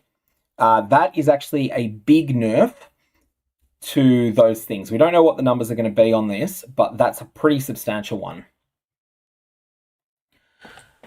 Relative rarities of several currencies have been adjusted. Exalts and Regals more common than they were. That's something that makes a bunch of sense. That's been one of the best things in POE 2, has been, even though Exalted Orbs are loot in POE 1 and they're not loot in POE 2, I think it's better when they're not loot there, honestly. Breach and Blight monsters are getting less gold and map drops. Essence of Insanity, just buffed on rings, but still not any good. Buffs to anti-reflect in general. Anti-reflect in general, influence modifiers, synthesis, Watcher's Eyes, all sorts of things. Justified Ambition always gives a synthesized map, and Cortex is back on the menu. Primordial Bond is also getting nerfed. So Elementalist Golem stacking is... Golem effect is getting nerfed in a lot of places, but it's not getting gutted. It's still going to be fine. Expedition crafting, yeah, I think expedition crafting, a good point from chat there, that with all of these changes being made to mod tier effect here, from these sources, Rog is probably going to be in a better place than he was. And also Memory Strands. Memory Strands definitely in a better spot than they were. Okay, so yeah. Another, as we said, Primordial Bond Cluster Jewel Notable is being nerfed. Golem's still honestly strong. And I still think that the 2-point Golem Notable is really nuts. You might outgrow it now, though. Like, you might spec it early and then get rid of it late. I don't think you're going to go hard on it long term. It's just because the baseline effects of golems are really significant, and there's that cluster on the tree, that on the main part of the tree, is really substantial. Low tolerance is nerfed. They really are determined to make sure that Viper Strike of the Mamba doesn't explode with, because like I know Beano's was exciting me when I saw it yesterday, but it was for that, and the nerfs to Viper Strike of the Mamba mean that it was no longer going to be as ridiculous. Fiery Aegis is being added. Small block cluster jewels. Medium exert attack cluster jewels can gain Holy Word. Runegraft of Refraction no longer has anything to do with skills chaining, and now have projectiles chain an additional time. When is that? Does that matter for anything other than Arc?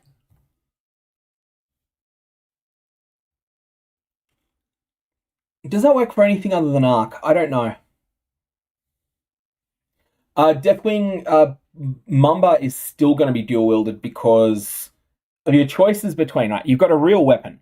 Your choices between a defensive shield or Beano's kitchen knife. And Beano's kitchen knife has so much more to offer than the shield does, because Beano's kitchen knife is busted now. Oh, Exsanguinate is the other thing that's affected by this sort of thing. Yeah, Exsanguinate's is a chaining non-projectile. Arc is a chaining non-projectile. I think that's kind of it. Exsanguinate Minor, yeah. Enchant flasks from the Horticrafting bench are gone. Existing items remain. These are worse when you've got Mage Blood than using than just a flask that's got the other enchant on it. The, what do you call it? Enkindling Orb. The Beast Crafting recipe to apply a Hinokora's lock to a magic item can no longer be used in corrupted items. I would never have thought to try that, honestly, because it would be oh no, it's not completely useless. It's no, not at all. Mythic Orbs. Oh, that's actually really significant, potentially. To have something that, yeah, that must have been actually really significant economic effect I didn't know about. Not Mythic Orbs so much, because yeah, not Mythic. Well, yeah, it could be Mythic Orbs in certain circumstances. If you got a perfect, if you got a perfect corruption on something, yeah, there'd be a lot of things you could do with that.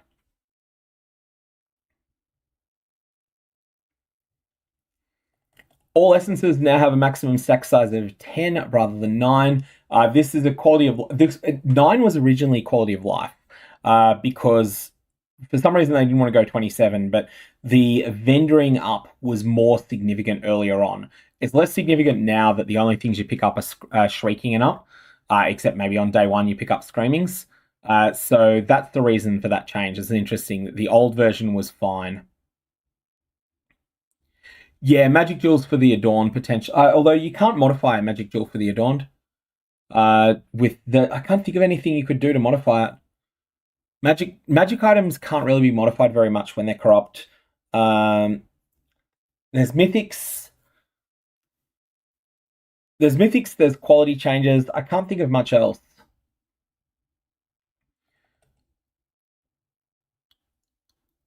Purposeful Harbinger is just getting clarification text.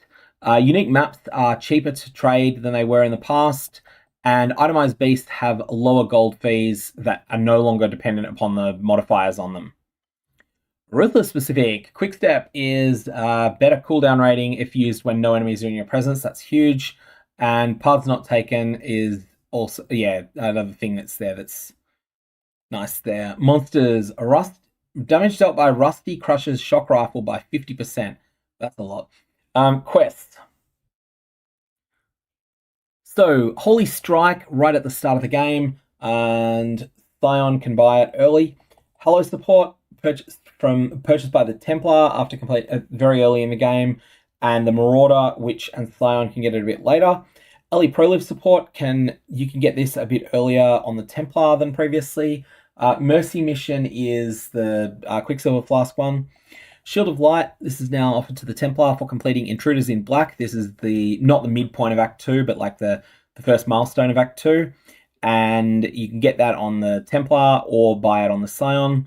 Exemplar support is now for the Templar for Sharp and Cruel, which is the second waypoint in Act 2, really. And second waypoint, second milestone. Can be purchased from Yena from Yena by the Witch and Scion. A Divine Blast is now offered to the Templar for completing Sever the Right Hand, that's Gravicius, and can be purchased from Clarissa by a couple other classes. Blessed Call is the Templar for Fixture of Fate, that's the library, isn't it? So yeah, that's quite a bit later. So Ali Prolif is a little bit later, actually. That's a good correction there. So Ali Prolif is Mercy Mission is a little bit later than it used to be.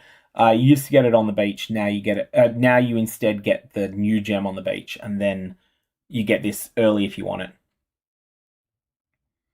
Okay, user interface and quality of life changes. Completing the first ritual altar. We already know these, don't we?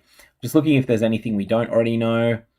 You can now create favorite trades. Note that's plural.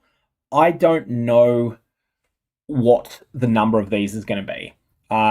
The higher the number is, the smaller the number is, the more useful, the more that this is a boost economically to the relative power of casual players.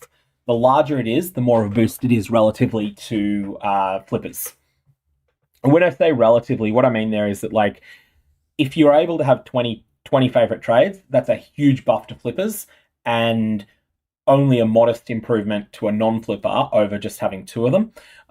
Whereas the difference between 0 and 2 is pretty substantial for a non-flipper, but the difference, the remaining ones after about the 3rd or 4th aren't that significant for those players.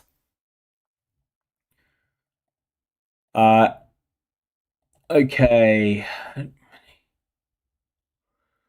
On PC, opening the I want or I have currency selection window and the currency exchange will now immediately set focus to the search input field. Thank you for that. That is the quality of life improvement I was most wanting. This is someone that does trade a lot. This is someone that trades a lot. Like, the number of times I will close the currency exchange because I will click in the I want and I'll start immediately typing, Scarab of Radiant Storms, or I would just type the word Radiant. And then at that point, the game interprets that as the R is deselect and then the ADIANT, they'll start doing things in game instead. And I'll just get really tilted every time. So that's a huge improvement. That is actually something that helps heavy traders more than it helps more casual users of the currency exchange.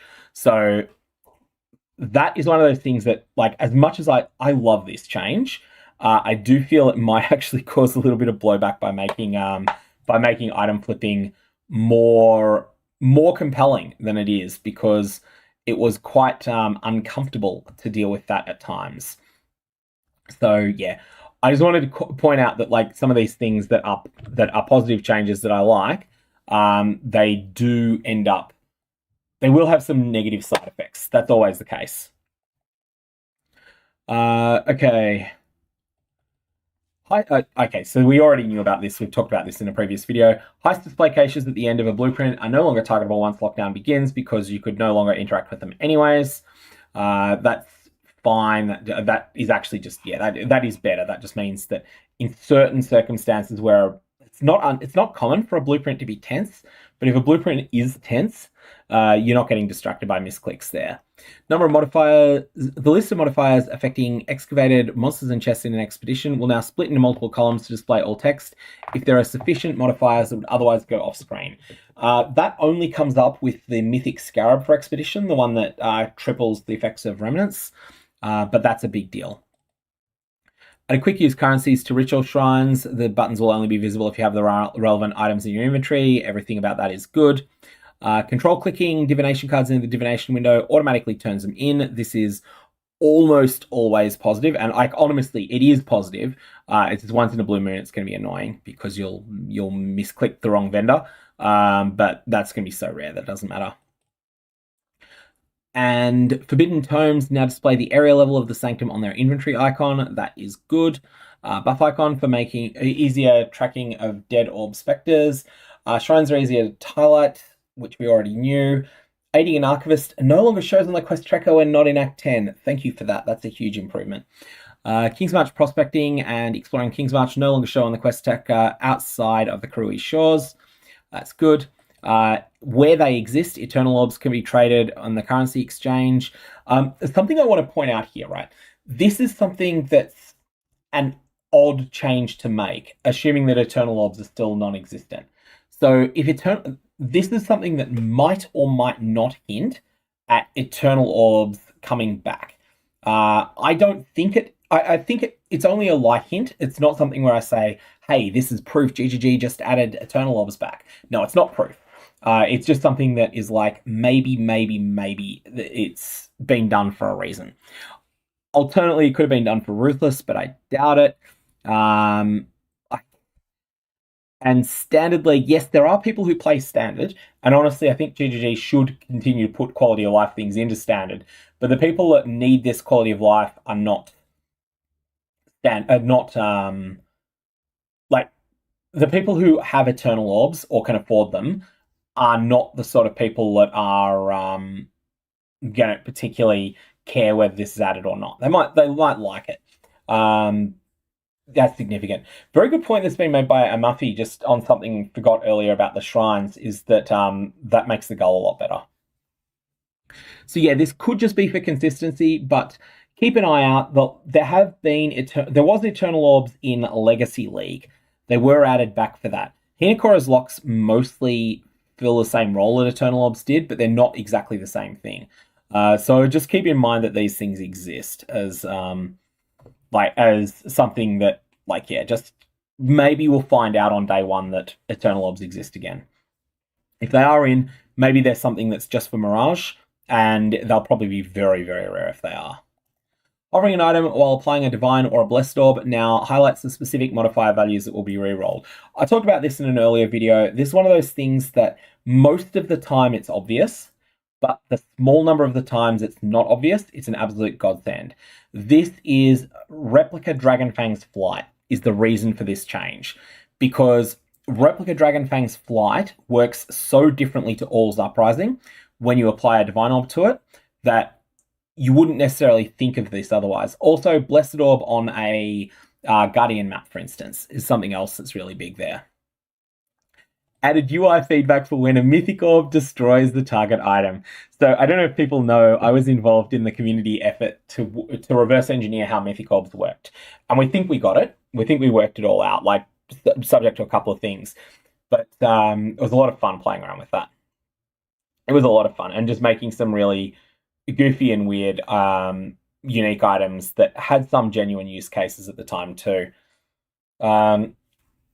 Keybind for hot swapping, the currently selected currency when repeatedly applying currency to items can now be customized in the options menu.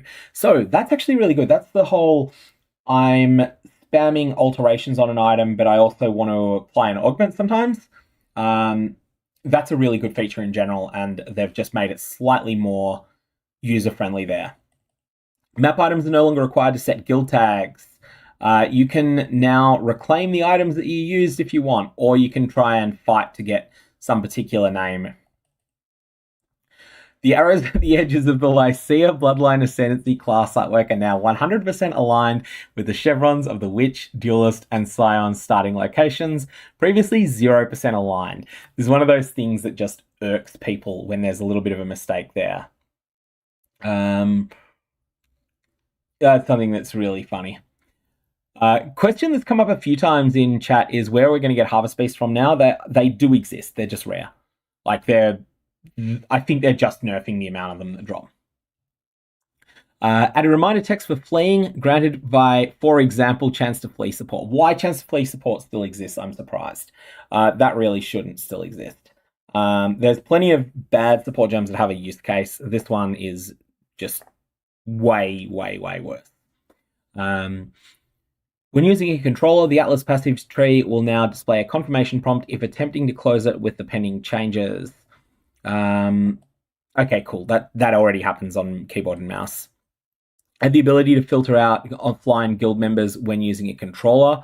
That must be a godsend for controller and like console players and the like. There's a bunch of QOL stuff that console players want that's really tough. Like someone just actually mentioned just a second ago about trying to get trade synchronized between the two, which I don't think is going to happen. I think that would be that would essentially be a realm merge that would be on the difficult end. But that's really difficult there. But anyways, like that's something that I think controller users will really like that. Okay, minor little changes for controllers again, little things there that are just like quality of life improvements. If you use a controller, come and have a read of this stuff.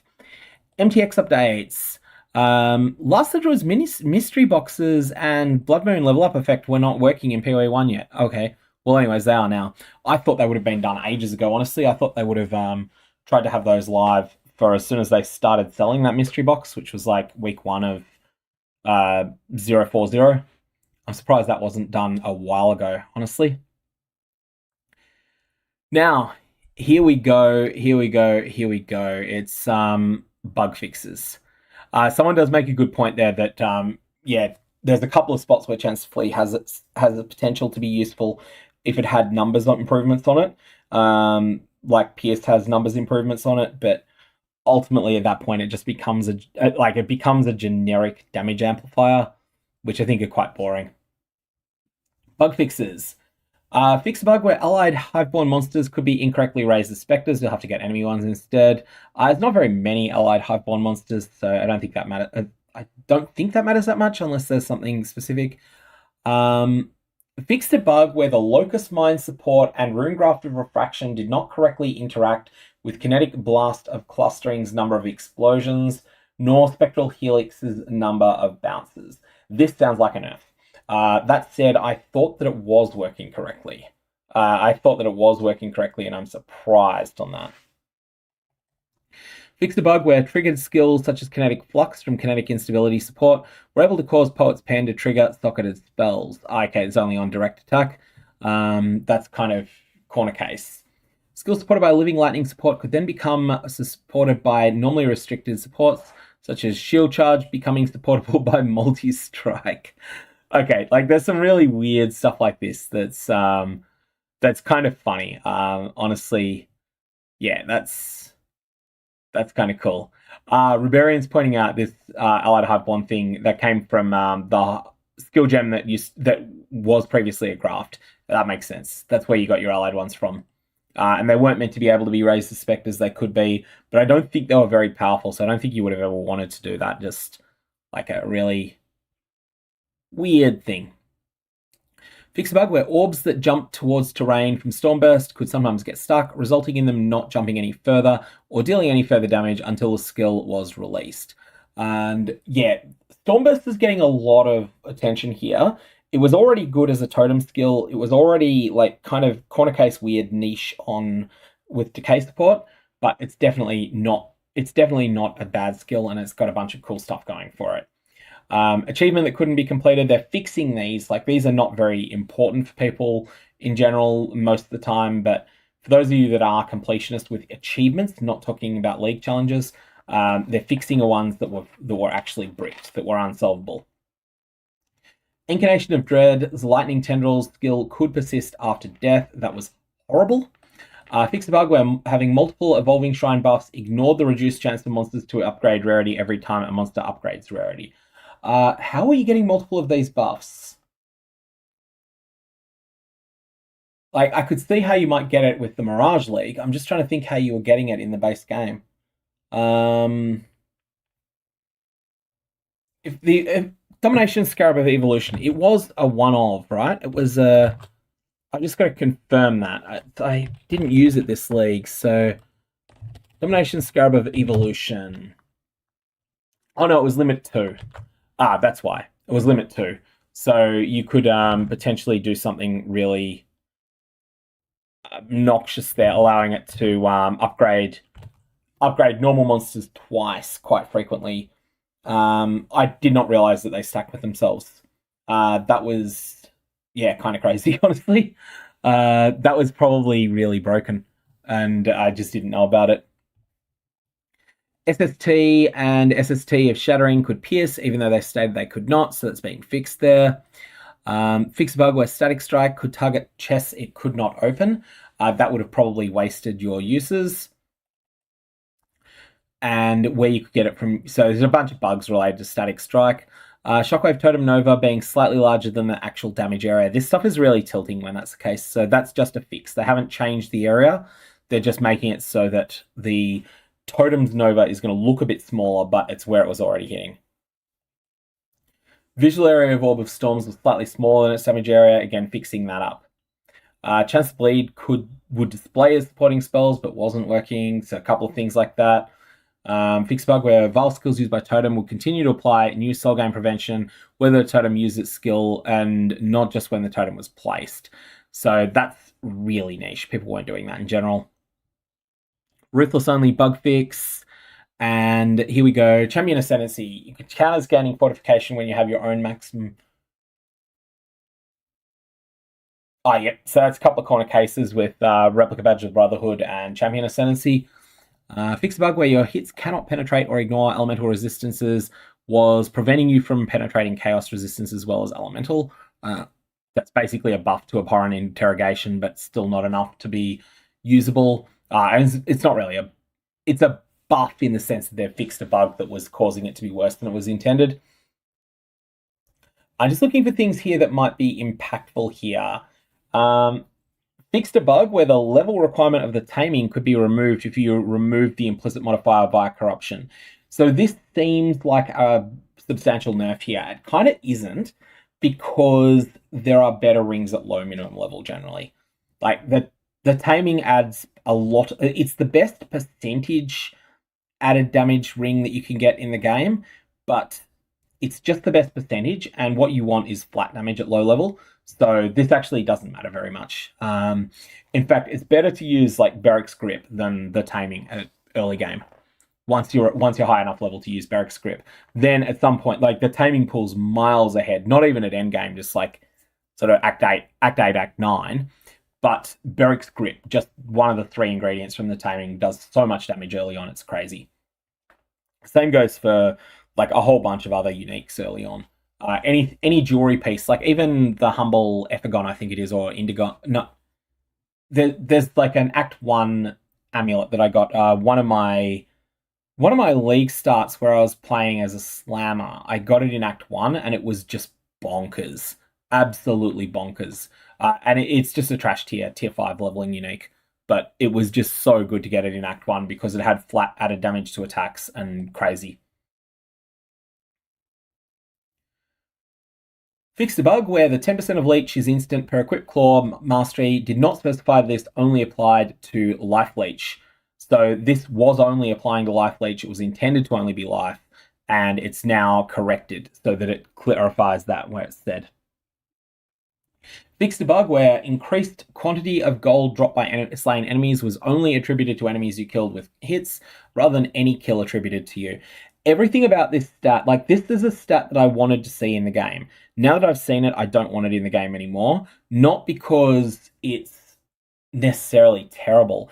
It's reasonably strong. It's that it makes it's those stupid Orflames, the Orflame members of the Gilded, that just provide so much gold for playing a certain way, and the best way to play around with them is just to stack this stat, stack a couple of other things like rarity, and then run a group play where you don't deal much damage yourself, but you've got an Aurabot with you that causes you to deal damage. And anyways, the whole TFT meta that developed around this was not particularly good, not particularly healthy, and gold is still, even though a Kingsmarch gold use is nerfed in this league, it's still going to be incredibly strong. So yeah, bunch of things there that are a bit underwhelming. The roses could break in certain circumstances in Incarnation of Dread. That's been fixed.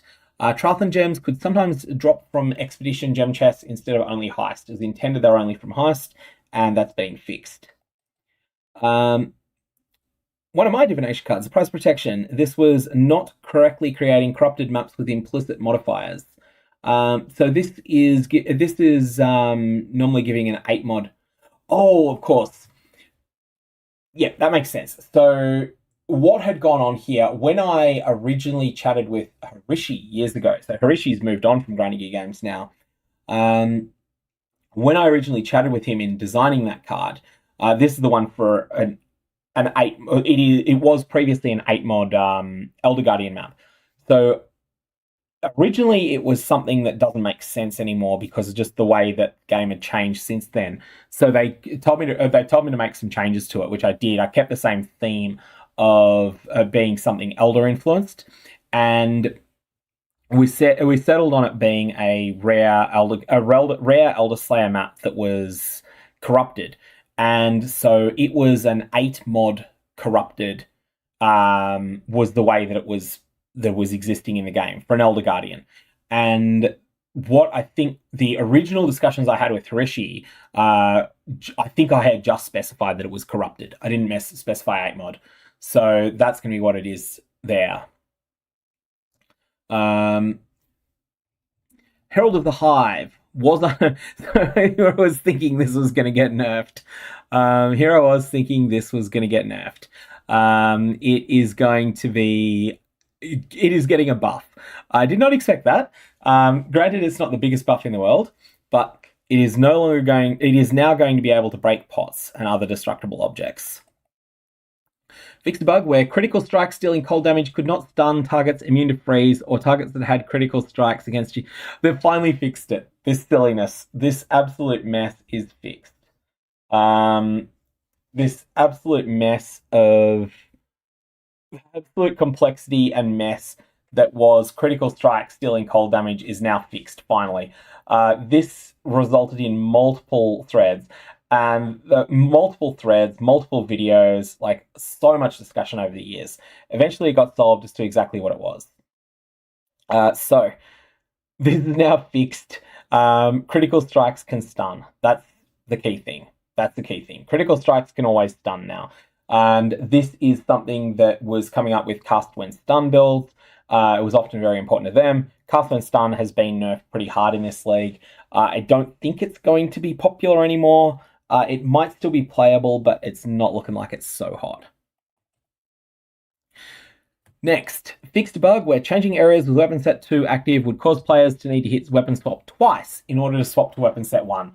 I did not know that was the case because I basically never use weapon swap except like for leveling gems. There are some use cases for it, but obviously, but it's not something I particularly do very much. Fixed a rare bug related to beasts.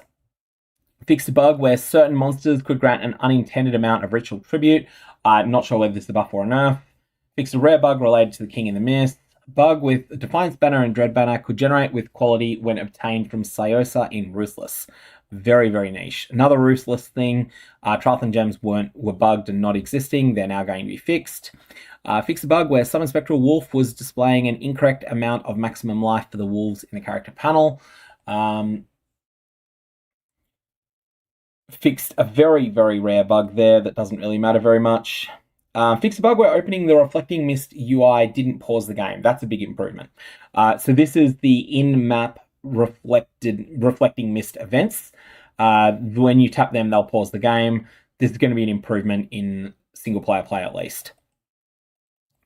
Another issue that was coming up in Ruthless specific, and then incursion specific caster modifiers that were rolling on attack ones that were not intended to be able to. Fix a bug where using a Val Orb on an Essence did not reward the Essence Corruption achievement, and updated the achievement description. Oh yeah, so this is the this is another one of those things where there was an achievement that was bugged. Fix a bug where it was possible to set stash affinities on remove only tabs, which was causing you problems. You didn't want to do that.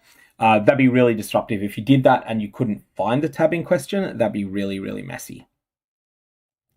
Fix the bug where Oak, Alira, and Creighton would make a reappearance as spectators during the Act 7 Ralakesh boss fight. Why is that a bug? Why aren't they there intentionally? I mean, I guess you've probably killed 2 of them, haven't you? Maybe 3.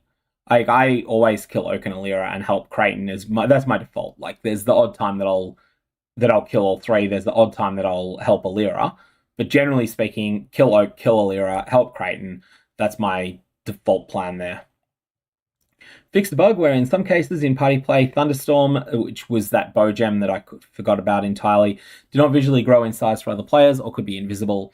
Level up effects were visually unimpressive the first time they applied in a play session. That's the only time you ever see them late game as well. Like, they're usually only once. Fix the bug where overlapping alarm lights in heist areas were creating visual artifacts. I think I have seen this, some sort of ugly tearing there.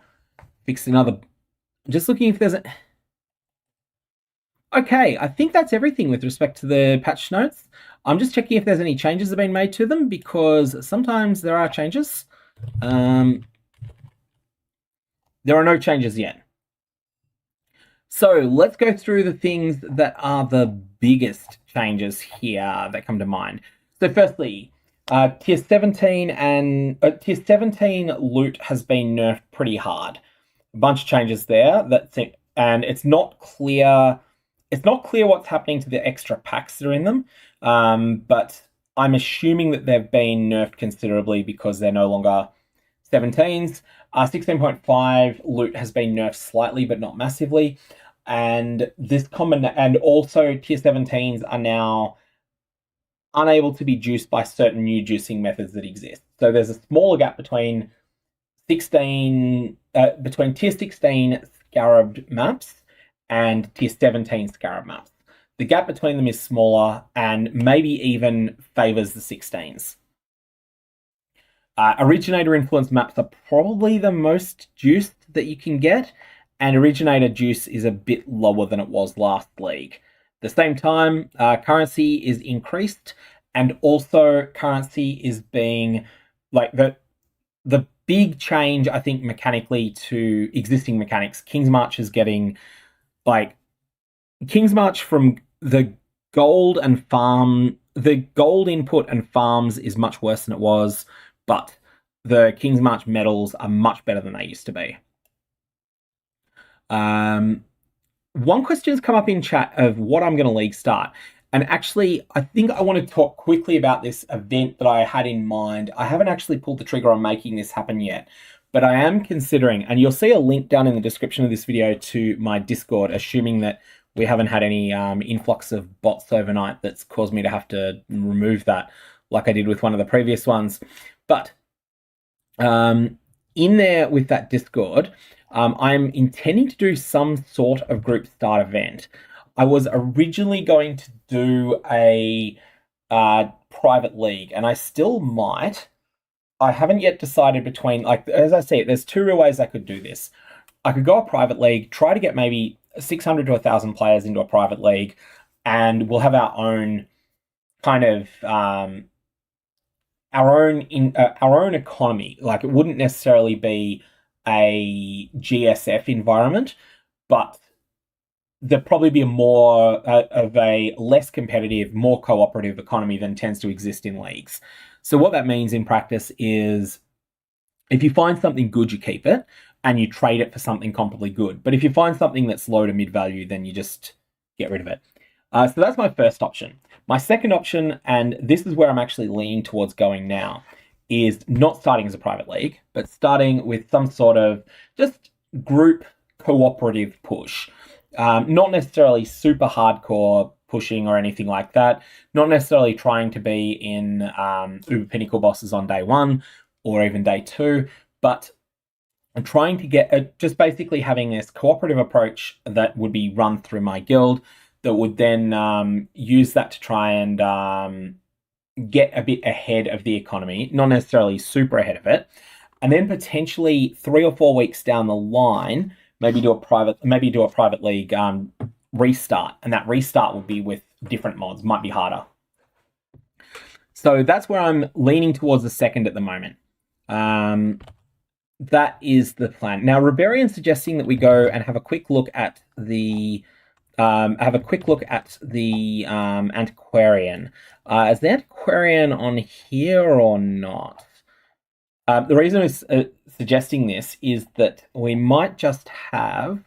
Oh, hang on. Can you mouse over things here? Oh.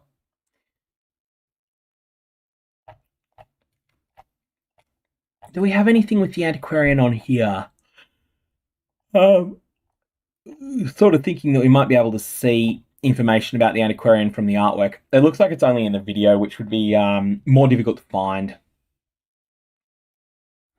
So yeah, my thoughts are, if you're interested in jumping into my Discord, which has that link, as I say, down in the description below, that should then enable you to find out the details as we plan them.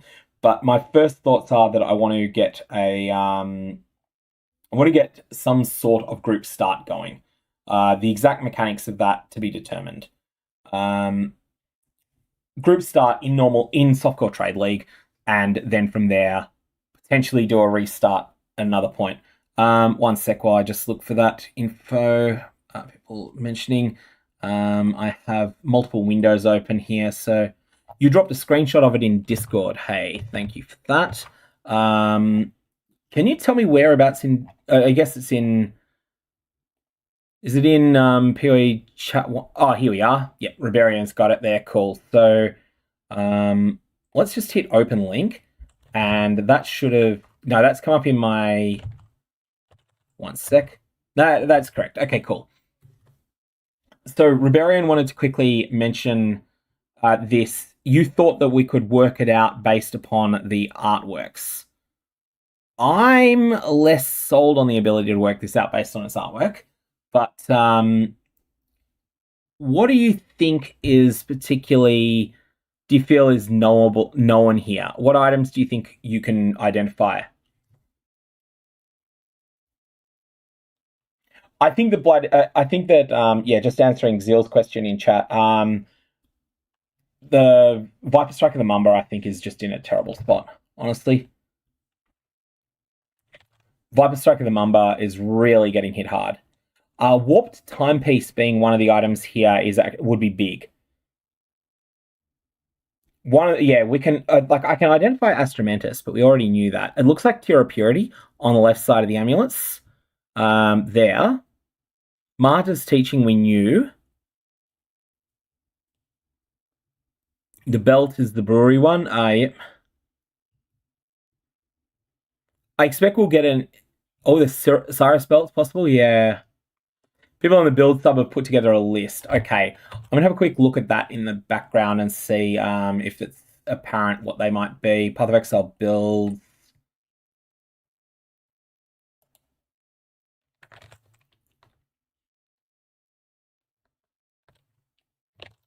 Potential Reliquarian nodes. Okay, so we have Burden of Truth, Astral Projector, Tear of Purity, or Essence of Gluttony, Prospera's Protection, Warp Timepiece, and Astromantis. Jack the Axe, Terminus Est, Widow Hail, which is known, Katava's Feast, possibly the Maven Wand, and Beltimber Blade, Growwood Shank, maybe Starforge, the other weapon down there. Heartbreaker, Martyr's Teacher, Cadigan's Authority, Sibyl's Paw, Burden of Shadows, and Unknown, and Killowa's Bluster, Windscream, More of Conquest, Victoria's Influence, and Howlcracker suspected on the left. But people just aren't really that sure. And there are 2 posts you say, okay, cool, I'll just have a look for the other one. This is really bright, that's the reason I'm not bringing this over here. Yep, there's the second cluster. And More of Conquest was one that we missed there. Varuso's Ambition. Mystic Refractor is probably there.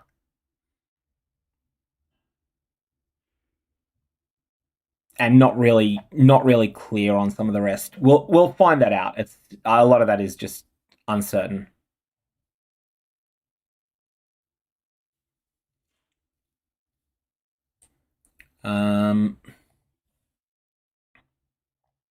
Yeah, Jack the Axe could be really strong. If Jack the Axe is good.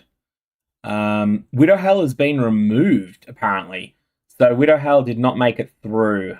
And the Howlcrack one has been replaced with Brass Dome. They will fully reveal the Reliquarian.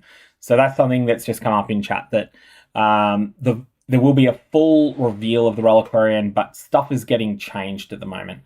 It's a really cool concept.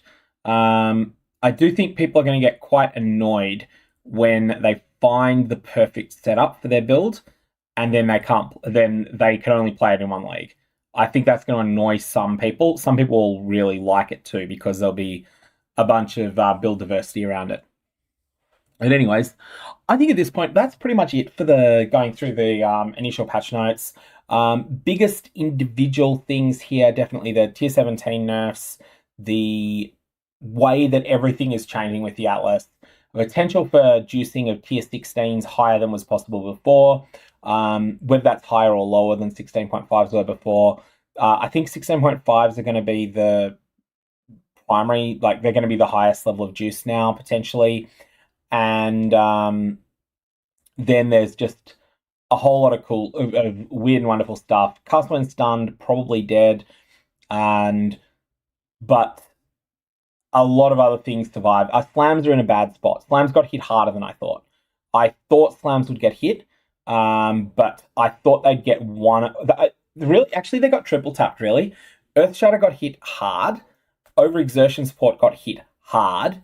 It was the best support gem in the game, so it needed it, but it was hit really hard. But also auto exertion got hit as well. I wasn't expecting all of those axes.